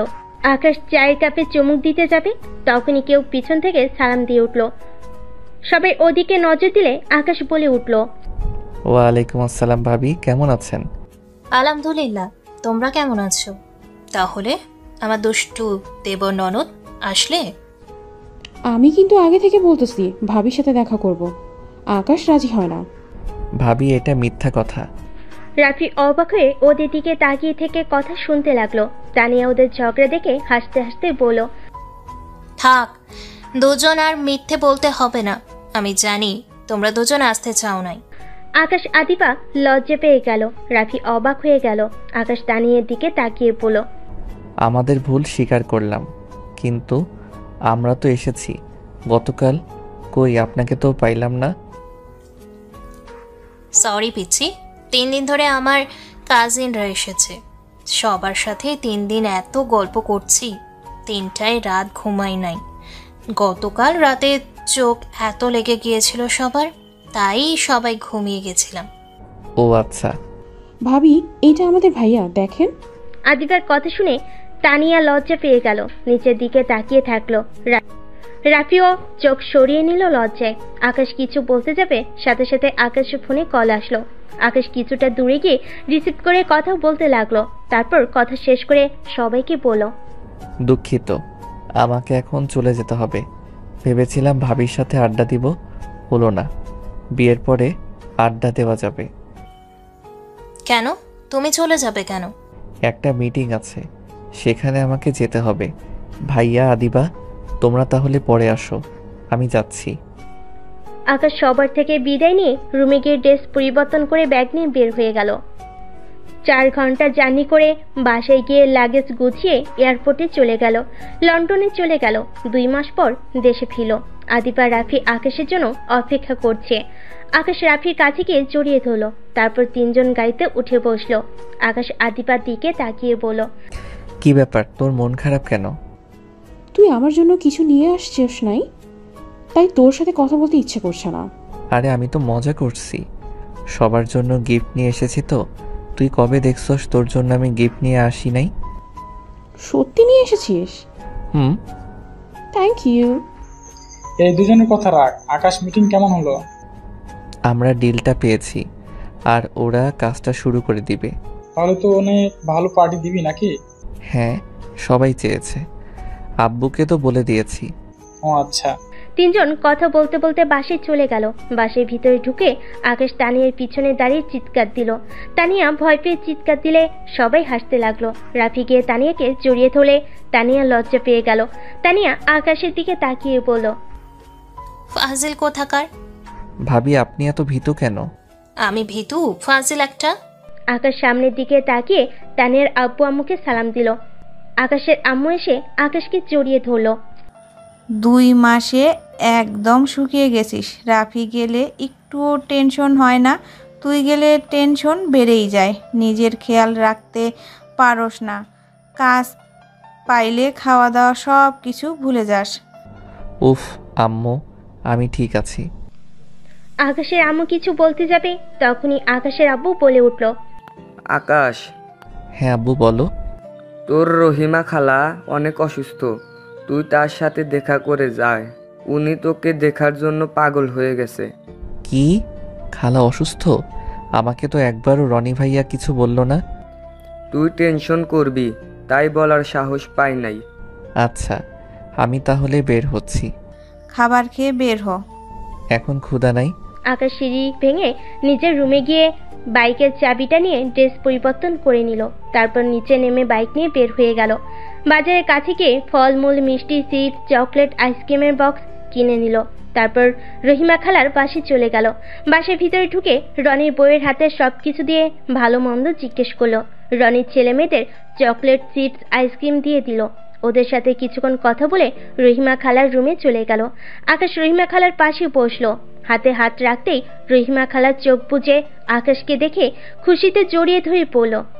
আকাশ, তুমি এসেছো? কেমন আছো বাবা? ভালো। খালা, আপনি এত অসুস্থ, আমাকে কেউ একটু বলার প্রয়োজন মনে করে নাই? আমি একটু অফিসে কাজে আব্বুর সাথে বাহিরে চলে যাই, তাই বলে কি আমাকে কেউ কিছু বলবে না? বাবা রাগ করিস না, আমি বলতে না করেছিলাম। বাবা, তোর সাথে আমার কিছু কথা আছে রে। কি কথা খালা? বাবা, আমি তোর বেশি দিন বাঁচবো না, আমার তোকে সব সত্যি বলে দেওয়া উচিত। কি কথা খালা? আকাশ, তোর একটা অতীত আছে যেটা অনেক ভয়ঙ্কর ছিল। আমি এতদিন তোকে বলার সাহস পাইনি, আজ তোকে বলার সময় এসেছে। আমার অতীত কিসের বুঝলাম না। আরুষ? আরুষ কে খালা? তুই? আকাশ অবাক হয়ে রহিমা খালার দিকে তাকিয়ে বলল, মানে আমার নাম তো আকাশ চৌধুরী, আরুষ কিভাবে হইলাম? আকাশ, তুই আগে থেকে কথা ভুলে গেছস। তুমি আগে এতিমখানায় থাকতি, তোর নাম আরুষ ছিল। রহিমা খালা আরুষকে আগের সব ঘটনা খুলে বলতে লাগলো। আকাশ অবাক হয়ে বলল, কি, তাহলে ওনারা আমার নিজের বাবা মা না? ওনারা তোর আসল বাবা মা। যেই দিন তোকে নিয়ে হসপিটালে যেতে নিয়েছিলাম, গাড়িটায় একটা ট্রাকের সাথে ধাক্কা খাইছিল। তোর অনেক খারাপ অবস্থা ছিল, মারা যাওয়ার মতো অবস্থা হয়ে গেছিল। আমি উপায় না পেয়ে তোর এতিমখানায় কল দিলাম। জানতে পারি তোর আসল বাবা মা তোর খোঁজে এসেছে। পরে তাদের সাথে কথা বলে তারা তোকে নিয়ে লন্ডন নিয়ে গিয়ে চিকিৎসা করায়। তুই সুস্থ হইলে কাউকে চিনতে পারস না, মাথায় এমনভাবে আঘাত লেগেছিল যে স্মৃতি হারিয়ে গেছে। তাহলে আমার স্ত্রী আমার কোনো খোঁজ নেয় নাই? আমাদের সবাইকে নিয়ে এই শহরে চলে আসে, রনি ভাইয়াকে চিকিৎসা করে সুস্থ করে। তারপর তোদের কোম্পানিতে ওকে চাকরি দিলে আমরা এখানে আসছি। এরপর থেকে আর জানি না ওদের কি অবস্থা। আর আমি, বাহ, ওনাদের সন্তান হইলে এতিমখানায় কিভাবে আসলাম? সেইটা তোর আব্বু আম্মু বলতে পারবে, আমি ঠিক বলতে পারবো না। আর শুন, তোর যে বিয়ে হয়ে গেছে এইটা তোর আব্বু আম্মু কাউকে জানায়নি, শুধু জানিয়েছে আমরা একই বাসায় কাজ করতাম আর তুই অ্যাক্সিডেন্ট করেছিলি, এটাই জাস্ট বলেছিলাম। আর অ্যাক্সিডেন্টের পরের কাহিনী কিছুই বলি নেই। ও আচ্ছা। আচ্ছা খালা, হসপিটালে চলো, তোমার শরীরটা তো বেশি ভালো না। আমি বাঁচবো না রে, হসপিটালে নিয়ে লাভ নেই। রহিমা খালা কোনো কথা না বলে আরুষকে কোলে তুলে নিয়ে যেতে লাগলো। গাড়িতে ওঠার আগেই রহিমার নিথর দেহটা একেবারে ছেড়ে দিল। রনির বউ আম্মা আম্মা বলে ডাকতে লাগলো। আকাশ রহিমার দিকে তাকিয়ে থমকে গেল। আরুষের চোখ দিয়ে টপ টপ করে পানি পড়তে লাগলো। আরুষ রহিমাকে নিয়ে শুয়ে দিল। সারা বাড়ি কান্নার রোল পড়ে গেল। মাইকে মাইকিং করা শুরু হয়ে গেল। 4টার দিকে রহিমাকে কবর দিয়ে আকাশ বাসায় ফিরে আসলো। কলিং বেল চাপ দিতেই আদিপা দরজা খুলে দিল। আকাশের দিকে তাকিয়ে ভয় পেয়ে গেল। আকাশ, কি হয়েছে? তোর চোখ দুইটা লাল হয়ে আছে কেন? আকাশ আদিপার কোনো কথা না শুনে ভিতরে ঢুকে পড়ল। আকাশ ভিতরে ঢুকে ওর আব্বু আম্মুর দিকে তাকালো। আকাশের আব্বু কিছু বলতে যাবে, তখনই রূপা আকাশকে দেখে চমকে গেল। আরুষ? আকাশ রূপার দিকে তাকালে। রূপা আরুষের কাছে এসেছে, শরীরে হাত দিতে যাবে, সাথে সাথে আকাশ বলে উঠল, কে আপনি? আমার শরীরে হাত দিচ্ছেন কেন? আপু কি করছো? ওই আমার দেবর আকাশ। রূপা অবাক হয়ে আকাশের দিকে তাকিয়ে দেখতে লাগলো। আকাশ রূপাকে এড়িয়ে গিয়ে ওর আব্বুর সামনে গিয়ে বলল, আব্বু আম্মু, তোমাদের সাথে আমার কথা ছিল। আকাশ, তোর কি হয়েছে? তোর চোখ লাল হয়ে আছে কেন? তুই কি কান্না করছস নাকি? আম্মু, রহিমা খালা মারা গেছে। সবাই অবাক হয়ে গেল। রূপা আকাশের দিকে তাকিয়ে বলল, কি, রহিমা খালা মারা গেছে? ওনার কি হয়েছিল? রূপার কথা শুনে সবাই অবাক হয়ে তার দিকে তাকালে। আকাশ ওর আম্মুকে বলল, আম্মু আব্বু, তোমরা একটু রুমে আসবে। আকাশ ওর আব্বু আম্মুকে নিয়ে রুমে চলে গেল। আকাশ দরজা লাগিয়ে দিয়ে বলল, আম্মু আব্বু, সত্যি করে বলো, আমি কি তোমাদের সন্তান? আকাশের আব্বু আম্মু অবাক হয়ে বলল, এইসব কি বলিস? হ্যাঁ, তুই আমাদের সন্তান। তাহলে আমি এতিমখানায় কিভাবে গেলাম? তুই এইসব কিভাবে জানলি? রহিমা খালা আমাকে মৃত্যুর আগে সব বলে গেছে। ও শুন, তুই আমাদের সন্তান। আমরা একবার ওই শহরে ঘুরতে গিয়েছিলাম, তখন তোর বয়স 7 বছর ছিল। তুই আমাদের ড্রাইভারের সাথে বেশি থাকতি।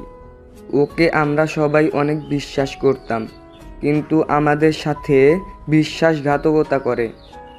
একবার ওই টাকা চেয়েছিল, তখন আমি তাকে ব্যস্ত থাকার কারণে সেই দিন আমি ওকে টাকা দিতে পারি নাই, আর ওর সন্তানের মৃত্যু হয়েছিল। সেই থেকে আমাদের উপরে রেগেছিল। আমরা যখন ঘুরতে যাই তখন ওই শয়তানি করে তোকে নিয়ে পালিয়ে যায়, তোকে এতিমখানায় রেখে পালিয়ে যায়। আমরা তোদের অনেক খুঁজেছি, কিন্তু কোথাও পাই নাই। খুঁজতে খুঁজতে হঠাৎ একদিন ওই ড্রাইভারের খোঁজ পাই। সবাই মিলে ওকে ধরলে মারধর করার পর সত্যিটা বলে তোকে কোথায় রেখেছে। আমরা পরে ওর সাথে এতিমখানায় গেলে জানতে পারি তুই হসপিটালে, আর তোর স্মৃতি নাই অ্যাক্সিডেন্টের ফলে। সিনেমার মতো হয়ে গেল না? তোর বিশ্বাস না হলে তুই জেলায় গিয়ে ওই ড্রাইভারের সাথে দেখা করতে পারোস। ওর সাথে কথা বলে তুই সব বুঝিয়ে যাবি। আকাশ রুম থেকে বের হয়ে নিজের রুমে চলে গেল। থানায় একটা পুলিশ ওর বন্ধু থাকায় তার থেকে খোঁজ নিয়ে ভিডিও কলে কথা বলে সব সত্য জানতে পারলো। ওর আব্বু আম্মু সত্যি কথা বলছে। আকাশ খাটের উপরে চোখ বন্ধ করে ভাবতে লাগলো, একটা 16 বছরের বাচ্চার সাথে কেউ এতটা জঘন্য কাজ করতে পারে? ছি, ওদের যদি শাস্তি আমি না দিই, আমার নামও আকাশ না। আকাশ ভাবতে ভাবতে হঠাৎ মনে পড়ে গেল রূপার কথা। আকাশ রুম থেকে বের হয়ে দৌড়ে যেতে নিলে সিঁড়ি থেকে পা পিছলে পড়ে গেল। সবাই চিৎকার দিয়ে উঠল। আকাশ গড়াতে গড়াতে নিচে পড়ে গেল। আরুষের মাথা ফেটে রক্ত ঝরতে লাগলো। রূপা আর দীপা আকাশের আম্মু এসে জড়িয়ে ধরে কান্না করতে লাগলো। আর দীপা ওড়না দিয়ে আকাশের মাথায় পেতে দিল। আকাশের চোখ দিয়ে টপ টপ করে পানি পড়ছে। আদিপার মাথায় বেঁধে দেওয়াতে আকাশে কিছু মনে পড়তে লাগলো। আকাশ কিন্তু কিছু মনে করতে না পেরে জ্ঞান হারিয়ে ফেলল। সবাই আকাশকে ধরে হসপিটালে নিয়ে গেল। আদিপা পাগলের মতো কান্না করতে লাগলো। আদিপা আকাশের আম্মুকে জড়িয়ে ধরে বলল, ফুপি, আকাশকে উঠতে বলো না। আকাশকে এমনভাবে দেখতে ভালো লাগছে না। আকাশের কিছু হলে আমি নিজেকে শেষ করে দিব। আদিবা, পাগলামি করিস না, আমার ছেলের কিচ্ছু হবে না। অনেক কষ্ট হচ্ছে, এভাবে আকাশকে দেখতে পারছি না। তানিয়া আদিবাকে আর আকাশের আম্মুকে সান্ত্বনা দিতে লাগলো। আর এদিকে আকাশের রক্ত দরকার হলে রাফি আকাশকে রক্ত দিতে চলে গেল। 2 দিন পর আকাশের জ্ঞান ফিরে আকাশ চোখ খুলে দেখে ওই হসপিটালে বেডে শুয়ে আছে। আকাশের মাথার কাছে একটা মেয়ে শুয়ে আছে। আকাশ উঠে হাতে ইঞ্জেকশন খুলে ফেলল। আদিবা আকাশকে নড়তে দেখে শোয়া থেকে উঠে পড়ল। আকাশকে দেখে বলল, আকাশ, এসব কি করছো? তোমার জ্ঞান ফিরেছে? আপনি কে? আমি কে মানে? আপনি কে? আপনাকে ঠিক চিনলাম না। আর আমি এখানে, আমার বউ কোথায়? আদিবা আকাশের কথা শুনে যেন হা হয়ে ওর কথা শুনতে লাগলো। আকাশ বেড থেকে উঠে দরজা খুলে বাহিরে আসলো। দেখতে পেল সবাই বসে আছে। আকাশকে দেখে সবাই উঠে আসলে আকাশ সবাইকে সরিয়ে দিয়ে বলল, আরে কারা আপনারা? আমাকে এভাবে ধরছেন কেন? আমাকে ছেড়ে দেন, আমি বউয়ের কাছে যাব। আকাশ, এসব কি বলছিস? আকাশ কে ভাবি? আরুষ, তুমি আমাকে চিনতে পারছো? ভাবি কি বলেন? আপনাকে চিনব না কেন? ভাবি ওনারা কারা? আমাকে এভাবে ধরছে কেন? ওনারা আমার চাচাতো বোনের শ্বশুর বাড়ির লোক। ভাবি আমার বউ কোথায়? বাচ্চাদের মতো ঠোঁট বিছিয়ে কান্নামাখা কণ্ঠে বলল। রূপা ঢোক গিলে ভয়ে ভয়ে বলল, আরুষ, তোমার বউয়ের কাছে নিয়ে যাব। তুমি অসুস্থ, তুমি আগে বেডে শুয়ে থাকো। না না, আমি বউয়ের কাছে যাব। রহিমা খালা বলেছে বউয়ের সাথে থাকতে। ভাবি আপনি আমাকে মারছেন, আমি তো ভুলে গেছিলাম। আমি আপনাকেও চাই না, আমার বউকেও চাই না। আমি এখনই আপনাদের বাড়ি থেকে চলে যাব। আপনারা অনেক পচা। কথাগুলো পরে কান্না করতে লাগলো। সবাই অবাক হয়ে গেল। আদিবা আকাশকে বলল, তোমাকে মারতো মানে? কি বলছো এসব? হায় আল্লাহ, আমি এটা কি করে দিলাম? ভাবি প্লিজ আমাকে মারবেন না, আমি ইচ্ছে করে এমন করি নাই, আমার খেয়াল ছিল না এখানে সবাই আছে। আরুষ চুপ করো। তোমার সাথে আকাশের কি সম্পর্ক? আন্টি, আমি আপনাদের পরে বলছি। আরুষ চলো বাসায় যাই। না, আমি আপনার সাথে যাব না, আমি এতিমখানায় চলে যাব। আর বউ আমাকে একটু ভালোবাসে না। আমি হসপিটালে, আর বউ একবার দেখা করতে আসলো না। রূপা, ওই কাকে বউ বলছে? ওর বউ কে? টিয়ার কথা বলেছে ওই। কি? টিয়া ওর বউ কিভাবে হলো? আমার মাথায় কিছু ঢুকছে না। এইসব কি হচ্ছে? তুই ওকে আরুষ বলে ডাকোস, আর রাফিরা আকাশ বলে ডাকে। আসলে ওর আসল নাম কি? আমি তো আপনাকে চিনি, আপনি তো বউয়ের চাচাতো বোন হন। কথাটা বলে কান্না করতে লাগলো। রূপা আকাশকে ধরতে গেলে আকাশ ধাক্কা মেরে বলল, আমাকে টাচ করবেন না। পরনারী হয়ে পরপুরুষকে টাচ করতে লজ্জা করে না? কতবার বলছি আমার কাছে আসবেন না, আমি আপনার সাথে। আকাশ আর কিছু বলতে যাবে তার আগেই রূপা মুখ চেপে ধরে আকাশকে নিয়ে যেতে লাগলো। আকাশ ছুটার চেষ্টা করলো। রূপা কানে কানে বলল, বেশি বুঝলে তোমার খবর আছে, চুপচাপ আমার সাথে চলো। এই মেয়ে, তুমি আমার ছেলেকে নিয়ে কোথায় যাচ্ছ? আন্টি, বাসায় যেতে হবে। আরুষের তো স্মৃতিশক্তি ফিরে এসেছে। ও আপনাদের চিনছে না, ওকে ভালো করে বোঝাতে হবে। তুমি আমাদের বাসায় নিয়ে চলো, তারপর ওর সাথে কথা বলে সব বুঝালে ওই বুঝবে। আকাশের আপু বিল পেমেন্ট করতে চলে গেল। সবাই গাড়িতে উঠে বসলো। আকাশের আম্মু আকাশের পাশে বসলো। ডান সাইডে রূপা বসলো, আর পিছনে তানিয়া, আদিবা, রাফি বসলো। অন্য গাড়িতে আকাশের আব্বু, তানিয়ার আপু আম্মু যেতে লাগলো। আরুষ কান্না করতে করতে বলল, বউ কেন আসলো না? বউয়ের বোনও আসলো, তার শ্বশুরবাড়ির মানুষও আসলো, আপনিও আসলেন, আর বউ আসলো না। কথাগুলো বলে কান্না করতে লাগলো। সারা রাস্তায় এক কথা বলতে বলতে কান্না করলো। বাসার ভিতরে নিয়ে গেলে আকাশ বলে উঠল, এইটা তো বউয়ের বাসা না, আমাকে কোথায় নিয়ে আসলেন ভাবি? ভাবি, আমি বউয়ের কাছে যাব। আমি একবার বউয়ের সাথে দেখা করতে চাই। আমি শুধু জানতে চাই আমাকে ভালোবাসলে কি এমন ক্ষতি হতো? আমি তো তার স্বামী, তারপরও কেন উনি আমাকে অন্য কারো হাতে তুলে দিয়ে দরজা লাগিয়ে দিল? কথাগুলো বলে কান্না করতে লাগলো। রূপা বিরক্ত হয়েও বলে উঠল, থামো তো, এত কিসের বউ বউ করো? কার সাথে দেখা করবে? হ্যাঁ, যার সাথে দেখা করবে সেই 9 বছর আগেই উপরওয়ালার কাছে চলে গেছে, এসেছে বইয়ের কাছে বিচার চাইতে। রূপা বিরক্ত হয়ে বলে উঠল। রূপার কথা শুনে আকাশ সহ সবাই থমকে গেল। আকাশ ভাবতে লাগলো আর রূপাকে বলল, ভাবি, উপরওয়ালার কাছে গেছে মানে কিভাবে গেল? আমি যাব? উফ, তুমি এত বোকা কেন? তোমার এইসব বোকা বোকা কথা বলে আমার ননদ থেকে ফাঁসিয়েছিলে, তাই না? মানে আমি আবার বউকে কিভাবে ফাঁসালাম? তুমি জানো তোমার বউ মারা গেছে? এখন নিশ্চয়ই বুঝতে পেরেছো। এখন বলো, যাবে তার কাছে? আকাশ রেগে রূপার গলা চেপে ধরে বলল, আমার বউকে মারা যাওয়ার কথা বলবেন না, আমার বউ বেঁচে আছে, একদম মিথ্যা কথা বলবেন না। রূপাকে গলা চেপে ধরে সবাই ছাড়াতে আসলে তখনই পিছন থেকে টিয়ার আব্বু আম্মু চলে আসে। তার আম্মু ডাক দিলে আরুষ রূপার গলা ছেড়ে দিয়ে পিছনে তাকিয়ে বলল, সরি ম্যাম। দেখেন না ম্যাম, ভাবি কি বলে? উনি বলে বউ নাকি মারা গেছে। উনি তো আমার মাথায় আঘাত করেছিল, তাহলে আমি মরে যাওয়ার কথা, বউ কিভাবে মারা গেল? আরুষ, রূপা ঠিক বলছে, তুমি ওখানে চুপ করে বসো, আমি তোমাকে সব খুলে বলি। না, শুনবো না, আপনিও মিথ্যাবাদী, আমি স্যারকে সব বলে দিব। তোমার স্যার ভাইয়া সবাই জেনে গেছে, আর বলার মতো কিছুই নাই। আরুষ, তুমি নিজেকে দেখছো? একবার নিজেকে আয়নায় দেখো, তাহলে বুঝতে অসুবিধা হবে। আরুষ তার আম্মুর কথায় মুখে হাত দিলে হাতের সাথে খোঁচা খোঁচা দাড়িতে হাতে লাগতে লাগলো।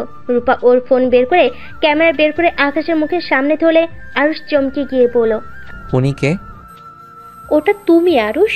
10 বছর কেটে গেছে, তুমি আগে সেই পিচ্ছি ছেলেটা নেই। তুমি এখন 26 বছরের একটা যুবক। কি? তাহলে আমি এতদিন হসপিটালে ছিলাম? না, তুই আমাদের কাছে ছিলি। আপনাদের সাথে আমি কি করছিলাম? আরুষ, আমি তোর আম্মু, আর এটা তোর আব্বু, তোর বড় ভাই, আর ওইটা তোর মামাতো বোন আর দিবা। তোর কি আমাদের কোনো কথা মনে নাই? আরুষ জোরে জোরে হাসতে লাগলো। রূপার দিকে তাকিয়ে বলল, আমাকে পরিচয় দিতে হবে না। আমি এতক্ষণ নাটক করছিলাম, তা রূপা ভাবি কেমন দিলাম? আস্তে আস্তে যখন সত্যিটা সবার সামনে প্রকাশ করছিলাম, তখন মুখটা দেখার মতো ছিল।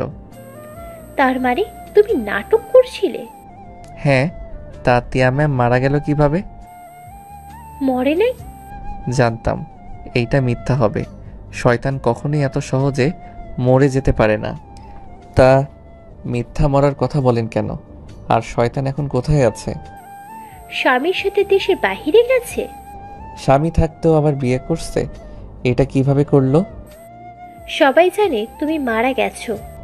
আচ্ছা, তা আমাকে এখন মিথ্যা বলেছিলেন যাতে আমি গিয়ে ওর সংসারের ক্যাচাল না করি নাকি?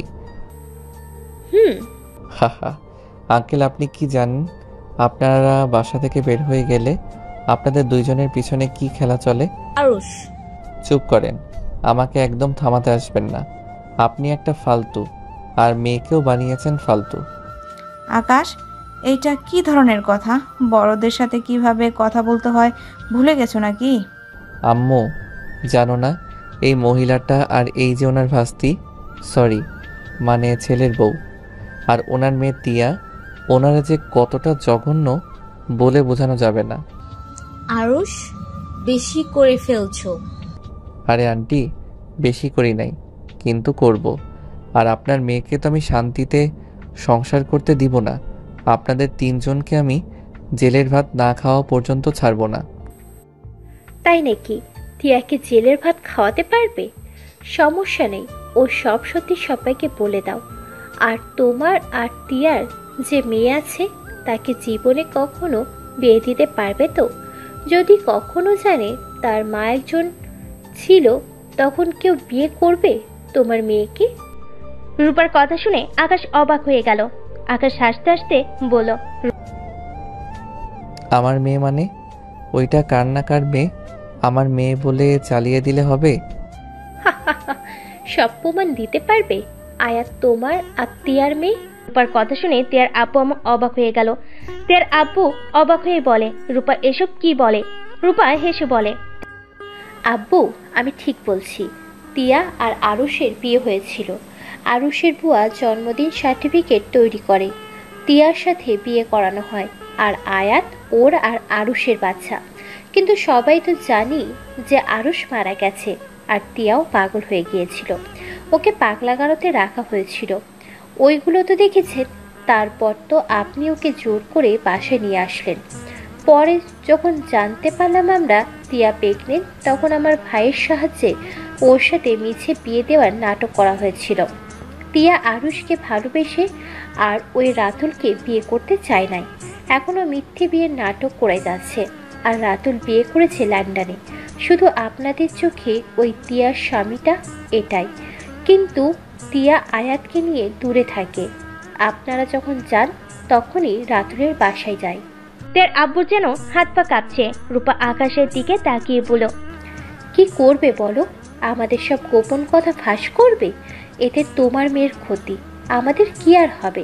জেলে যাব, আর না হয় আমাদের ফাঁসি হবে। আর এই জীবন এমনিতেও চায় না। তিলে তিলে এইভাবে মরার থেকে একেবারে মরে যাওয়া ভালো। খারাপ মহিলা আবার আমাকে ভালোবাসে, কথাটা শুনে প্রচণ্ড হাসি পাচ্ছে। ভাবা যায় যে মহিলা ছোট ছোট ছেলেদের অবস্থা খারাপ করে দিয়েছে, এমনকি পাগলও বানিয়ে দিয়েছে। রাক্ষসী, যার মনে মায়া দয়া বলে কিছুই নাই, সেই মহিলা নাকি আমাকে ভালোবাসে, আমার সন্তানকে দিয়ে নাকি একা জীবন কাটাচ্ছে। সেই কথা নাকি আমাকে বিশ্বাস করতে হবে? বিশ্বাস করো আর নাই করো, এটাই সত্যি। ওয়েট, আমি কল দিই। রূপা টিয়াকে কল দিল। ভিডিও কল দিলে আজ কলটা রিসিভ করলো। আজ রূপা সালাম নিয়ে পড়লো, মামনি তোমার আম্মু কোথায়? তোমরা না আসবে বলে, কবে আসবে? আজ রূপাকে বললো, আসবো তো, আমার লাগেজ গুছাচ্ছে। লাগেজ গুছানো হলে রেডি হয়ে বের হব।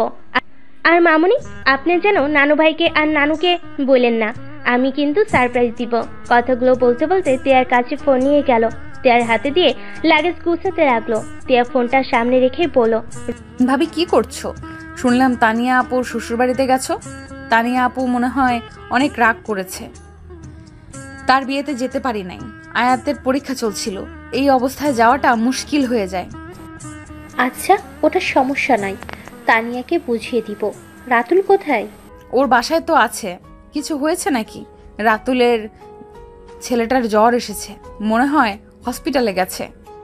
ও, আসলে কল দিচ্ছিলাম, পাচ্ছিলাম না, ভাবলাম তোমার বাসায় এসেছে নাকি। না, আমার বাসায় আসে নাই। গতকাল আমাকে ফোন দিয়ে বলতেছে, আপু বাবুর তো খুব জ্বর, কি করব। পরে কিছু মেডিসিন বলে দিয়েছিলাম, ওইটুকু, আর কথা হয় নাই। আয়াত বলল রাতুলের বাসায় গেছিল, ওরা নাকি হসপিটালে গেছে। ও আচ্ছা, তিয়া আর কতদিন এইভাবে চলবে? এবার মনে হয় আব্বু আম্মু সবাইকে বলে দেওয়া উচিত। আর আয়াত ভুলবশত যদি কখনো বলে দেয়। রূপার কথা শুনে তিয়া হাসতে লাগলো আর বলতে লাগলো, আর ভাবি বলো না, এই মেয়ে পুরো ওর বাপের মতো হয়েছে। একটা কথা বলতে না চাইলে জীবনেও বলে না, ইসলামিক মাইন্ডে চলার চেষ্টা করে, যেমন আরুষ করতো। তিয়া কথাগুলো ভাবতেই চোখ দিয়ে টপ টপ করে পানি গড়ে পড়তে লাগলো।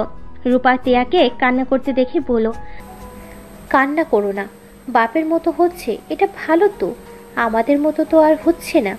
জানো ভাবি, ওর ব্যবহার দেখে আরুষের কথা খুব মনে পড়ে। মাঝে মাঝে ভাবি আরুষ যদি বেঁচে থাকতো, বাপ বেটিকে সামলানো অনেক কঠিন হয়ে যাইতো।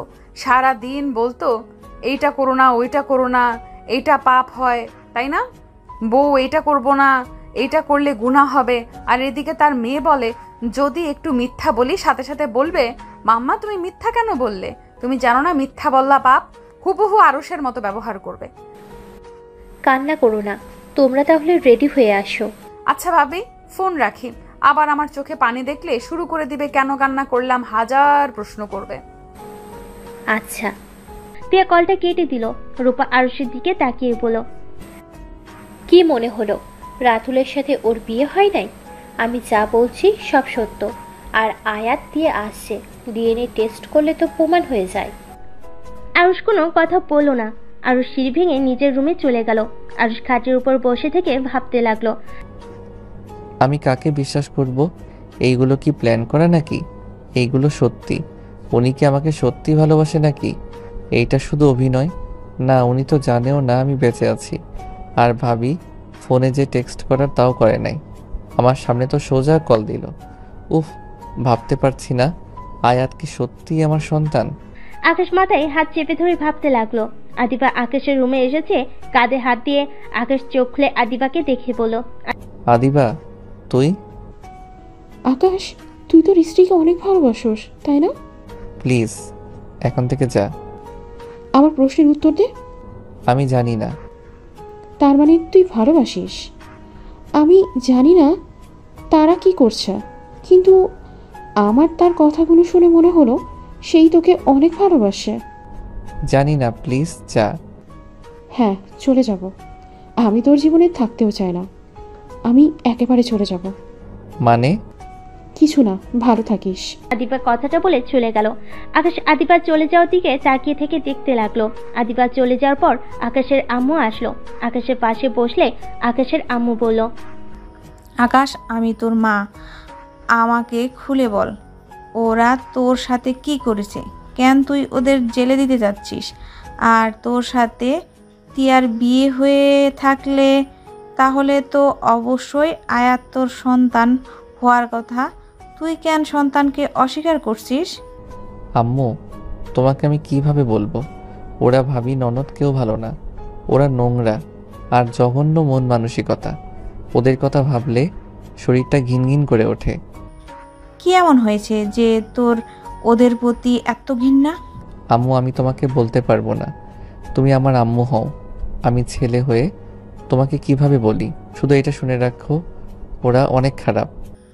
ওকে আমাকে তুই বন্ধু হিসেবে বল, কি এমন হয়েছে? আম্মু, ওরা ছোট ছেলেদের সাথে খারাপ কাজ করত। রহিমা খালার ছেলেকে তো পাগল অবস্থায় পেয়েছো, ওকে পাগল ওরা বানিয়েছিল। আমার সাথে তিয়ার বিয়ে হওয়ার পরেও তিয়া আমাকে ওর ভাবির সাথে থাকতে দিয়েছিল। আমি ওর সাথে সাথে থাকতে চাই নাই বলে। আকাশ প্রথম থেকে সবকিছু খুলে বলল। আকাশের আম্মুর রাগে সারা শরীর জ্বলতে লাগলো।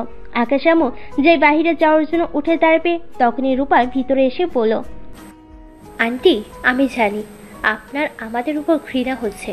আন্টি আমরা এমন ছিলাম না, টিয়া অনেক ভালো মেয়ে ছিল।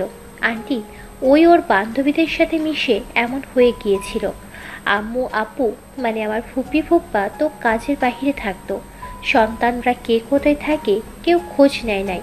সেখানে সন্তানদের যদি বাবা মা দেখে শুনে না রাখে সন্তানরা ভুল পথে যাবে, এটাই স্বাভাবিক। আর আমার কথা বললে এটা শয়তানের ধোঁকা। আমাকে ফুপাতো ভাইয়ের সাথে বিয়ে দিয়েছিল, কিন্তু সেই আমাকে বউ হিসেবে মানলেও আমার জন্য তার সময় হয় নাই। একটা স্ত্রী তার স্বামীর থেকে কি আশা করে? অবশ্যই সময় চাইবে, ভালোবাসা চাইবে। সেটা যখন না পাওয়া যায় তখন কোনো নারী ঠিক থাকতে পারে না। যত ভালোই হোক সেই নারী খারাপ হতে বাধ্য হবে। 5 বছর ধরে আমাকে সে গুরুত্ব দিয়েছে, আমাকে সময় দিয়েছে। আমার তো আর কারোর কাছে যেতে মন চায় না। রূপার কথাগুলো বলে কান্না করতে লাগলো। আকাশের আম্মুর রাগ এক নিমিষে পানি হয়ে গেল। রূপা আবারও বলতে লাগলো, কেউ চায় না তার মূল্যবান সম্পদটা নিজের স্বামীকে বাদে অন্য কাউকে দিতে। সবার মান সম্মানের ভয় আছে।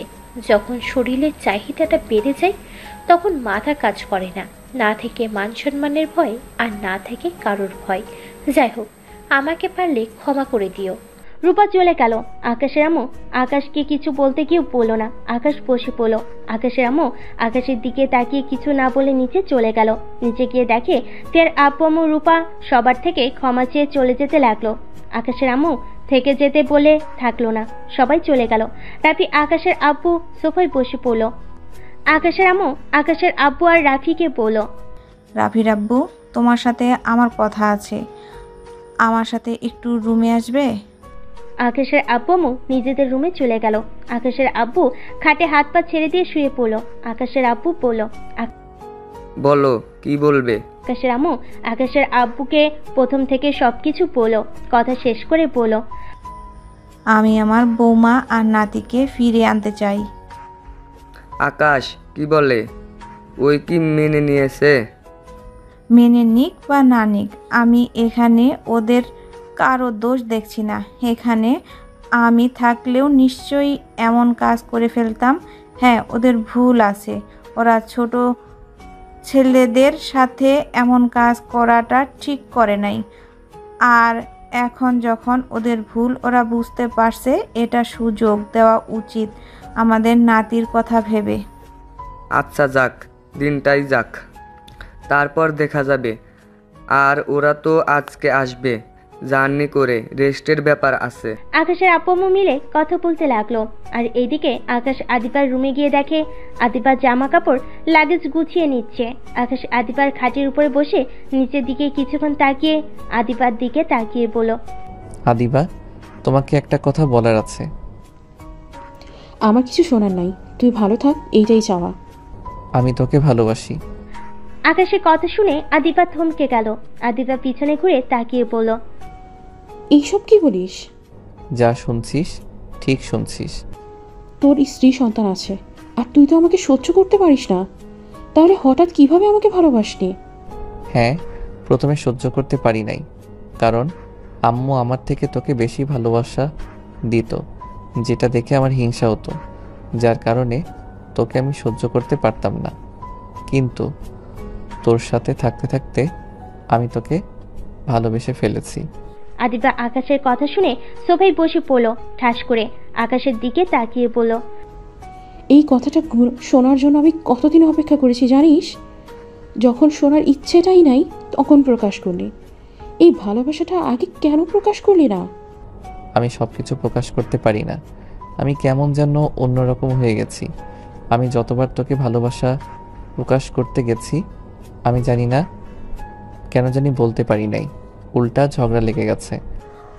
এখন বলার কি দরকার ছিল?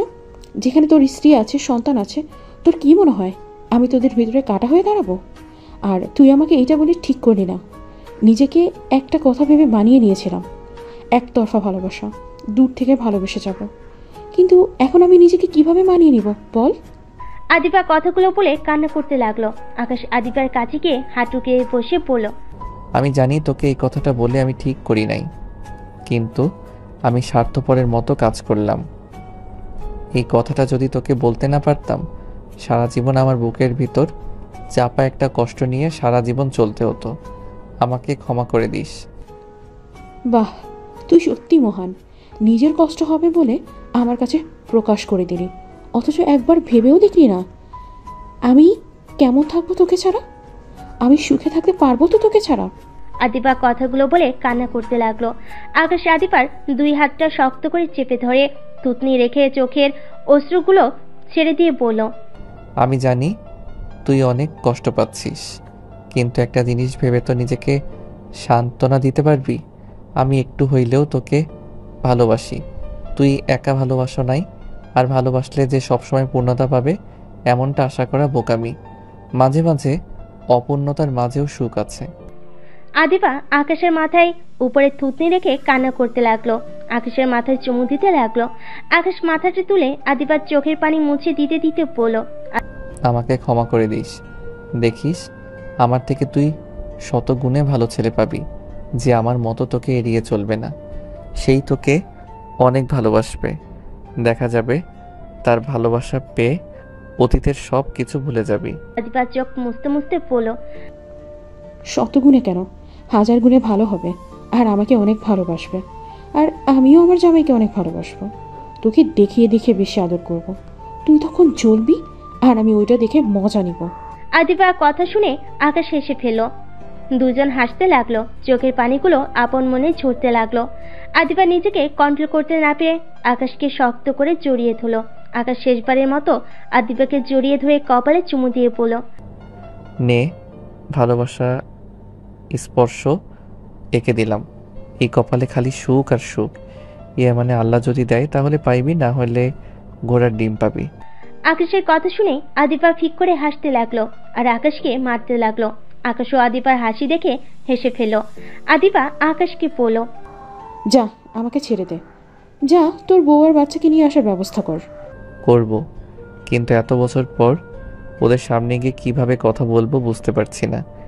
আমি শিখিয়ে দিই। ওদের সামনে গিয়ে বলবি, আমি একটা ফকির, আমাকে বউ ভিক্ষা দিন আর বাচ্চা ভিক্ষা দিন। আকাশ আদিবার কথা শুনে হাসতে লাগলো, সাথে আদিবাও হাসতে লাগলো। দুজন সারা রাত গল্প করতে লাগলো। 4টার দিকে আকাশ নিজের রুমে গিয়ে ঘুমিয়ে পড়ে। সকাল 10টায় ঘুম ভাঙলে দেখে আদিবা তাকিয়ে আছে। আকাশ লাফ দিয়ে খাট থেকে উঠে বলল, কি রে পেতনি, এখানে কি করস? তোকে দেখছিলাম। আজকে তো শেষবারের মতো তোকে কাছ থেকে দেখতে পাবো, আর কখনো হয়ে উঠবে না হয়তো, তাই মন ভরে দেখতেছিলাম। ও, আগে বলবি তো, তাহলে আরো কিছুক্ষণ শুয়ে থাকতাম। তুই বলার সুযোগ দিয়েছিস, লাফ দিয়ে উঠে পড়লি। আবার শুয়ে পড়বো নাকি? আদিবা আকাশের কথা শুনে মুখ ভেঙচি কেটে বলল, দরকার নাই, শোন, 10টা বেজে গেছে, তোকে ফুপি অফিসে যেতে বলছে। আব্বু কোথায়? ওইটা জানি না, তোকে যেতে বলছে, যা। আমাকে তো পরে যাস, তোর বউ হারিয়ে যাচ্ছে না। শোন, আসার সময় চকলেট নিয়ে আসিস, আর গোলাপ ফুল নিয়ে আসছিস। ভাই, তুই বড় হয়ে গেছস, এখন এসব বন্ধ কর। চুপ কর, যা বলছি তাই করবি। আর তাড়াতাড়ি বের হ, 10টা বেজে গেছে। সবাই বলবে বসে তো লেট করলে, আমরা লেট করে আসলে তো সমস্যা হয় কেন? আচ্ছা থাক। আকাশ ওয়াশরুমে চলে গেল। গোসল করে বের হয়ে দেখে আদিবা বিছানার উপরে শার্ট প্যান্ট কোট বের করে রেখে দিয়েছে। আকাশ আদিবার পছন্দের পোশাক পরে ঘড়ি পরে রেডি হয়ে নিচে চলে গেল। আদিবা খেতে দিল। আকাশ খাবার খেয়ে আদিবার থেকে বিদায় নিয়ে অফিসের উদ্দেশ্যে বের হয়ে গেল। সারাদিন অফিস করে ক্লান্ত হয়ে বাসার দিকে রওনা দিল। আদিবার বলা সবকিছু কিনে নিয়ে বাসার দিকে রওনা হলো। বাসার সামনে গিয়ে কলিং বেল চাপ দিয়ে ফোনে কথা বলতে লাগলো। আদিবা দরজা খুলতেই আকাশ আদিবার হাতে ফুল চকলেট দিয়ে বলল, আদিবা, তোর বলা সব নিয়ে এসেছি। শোন, আমাকে একটু বাহিরে যেতে হবে, আমার বন্ধু এসেছে, ওর সাথে দেখা করতে হবে। তুই আব্বু আম্মুকে বলে দিস আমার আসতে রাত হবে। আকাশ আদিবাকে কিছু বলতে না দিয়ে বের হয়ে গেল। আকাশ গাড়ি নিয়ে চলে গেল ওর বন্ধুর সাথে দেখা করে। সব বন্ধুরা মিলে আড্ডা দিল। রাত 3টায় আকাশ বাসায় ফিরল। ফোনের টর্চ জ্বালিয়ে নিজের রুমে চলে গেল। রুমে গিয়ে লাইট জ্বালিয়ে শরীরের উপর থেকে কোট খুলে শার্ট খুলে সোফার উপরে রেখে দিল। পিছনে ঘুরে তাকাতেই আকাশ চমকে গেল। আকাশ দেখতে পেল তিয়া আর আয়াত ঘুমিয়ে আছে। আকাশ আস্তে করে লাইটটা অফ করে দিল। ওয়াশরুমে পা টিপে টিপে আস্তে আস্তে চলে গেল। ওয়াশরুমে গিয়ে গোসল করে তোয়ালে পরে ওয়াশরুম থেকে বের হলো। তিয়ার সাথে সাথে লাইট জ্বালিয়ে দিলে আরুষ চমকে গেল। তিয়া আরুষকে দেখে বলল, কেমন আছো? হ্যাঁ ভালো, আপনি ভালো আছেন? তা এসেছো, লাইট জ্বালাও নাই কেন? আপনারা ঘুমাচ্ছিলেন তাই ডিস্টার্ব করতে চাই নাই। লাইটটা অফ করেন, মেয়ে ঘুমাচ্ছে, ওকে ঘুমাতে দেন। সমস্যা নাই, ডিম লাইটের আলোতে ওই ঘুমানোর অভ্যাস। ও আচ্ছা। আকাশ আলমারি থেকে আস্তে আস্তে খুলে শার্ট প্যান্ট নিয়ে পরতে লাগলো। পরা শেষ করলে তিয়া আকাশের হাত থেকে তোয়ালাটা নিল। আকাশ বলল, আপনি যান ঘুমান, অনেক রাত হয়ে গেছে। আমায় ঘৃণা করো? আকাশ কথাটা শুনে থমকে গেল। আকাশ আলমারি থেকে একটা বালিশ আর পাটি নিয়ে নিচে বিছিয়ে নিতে নিতে বলল, ঘুমান, সকালে কথা বলা যাবে। নিচে বিছানা করছো কেন? আমার অনেক ঘুম পাচ্ছে তাই ঘুমাবো, আপনিও ঘুমিয়ে পড়েন। উপরে এসেছে, ঘুমাও। আপনারা দুইজন ঘুমান। আমার সাথে ঘুমোতে তোমার ঘৃণা হচ্ছে তাই না? আমাকে তুমি ঘৃণা করো তাই না? আরো আমাকে ঘৃণা করলে করো, এতে আমার কষ্ট নাই, কিন্তু নিজের মেয়েকে অবহেলা করো না, বাট অস্বীকার করো না। আল্লাহর কসম করে বলছি, এই সন্তান তোমার আর আমার। তুমি চাইলে ডিএনএ টেস্ট করতে পারো। ডিএনএ টেস্ট করতে হবে না, আমি বিশ্বাস করেছি আয়াত আমার সন্তান। তাহলে ওর কাছে কেন যাচ্ছ না? আমি বুঝতে পারছি না ওর সাথে আমি কিভাবে কথা বলা শুরু করব, কিভাবে বলবো আমি ওর বাবা।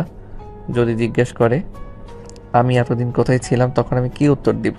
ও এই ব্যাপার, যেটা সত্যি সেটাই বলবে। আয়াত অনেক চালাক, চঞ্চল প্রকৃতির একটা মেয়ে, ওকে অল্পতে কিছু বুঝালে বুঝে যায়। আচ্ছা ঘুমান, সকালে কথা হবে। একটা কাজ করো, তুমি আর আয়াত উপরে থাকো, আমি নিচে শুয়ে পড়ছি। আমি জানি তুমি আমার জন্য আয়াতের কাছে যেতে পারছো না। না মানে তা না। তিয়া আকাশকে জোর করে উপরে শুয়ে দিল, নিজে নিচে শুয়ে পড়ল। আকাশের নিজের প্রতি অপরাধী মনে হতে লাগলো।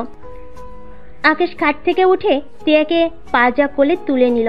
তিয়ার চোখের পানি স্পষ্ট বোঝা যাচ্ছে। আকাশ তিয়াকে খাটে শুয়ে দিয়ে মাঝখানে শুয়ে বলল, কাঁদছো কেন? আমি অনেক খারাপ তাই না আরুষ? না তুমি খারাপ না, তুমি খারাপ হতে পারো না, কারণ তুমি অনেক ভালো মা। ভালো স্ত্রী হতে তো পারি নাই। সময় এখনো যায় নাই, এখনো সময় আছে একজন ভালো স্ত্রী হওয়ার। আমাকে কি সেই সুযোগটা দিবে? আকাশ তিয়াকে বুকের সাথে শক্ত করে জড়িয়ে ধরে কপালে চুমু দিয়ে বলল, অবশ্যই। আকাশ তিয়ার কপালে চুমু দিতেই আয়াত ঘুম থেকে উঠে পড়ে। আকাশ আর তিয়ার মাঝখানে শুয়ে পড়ল।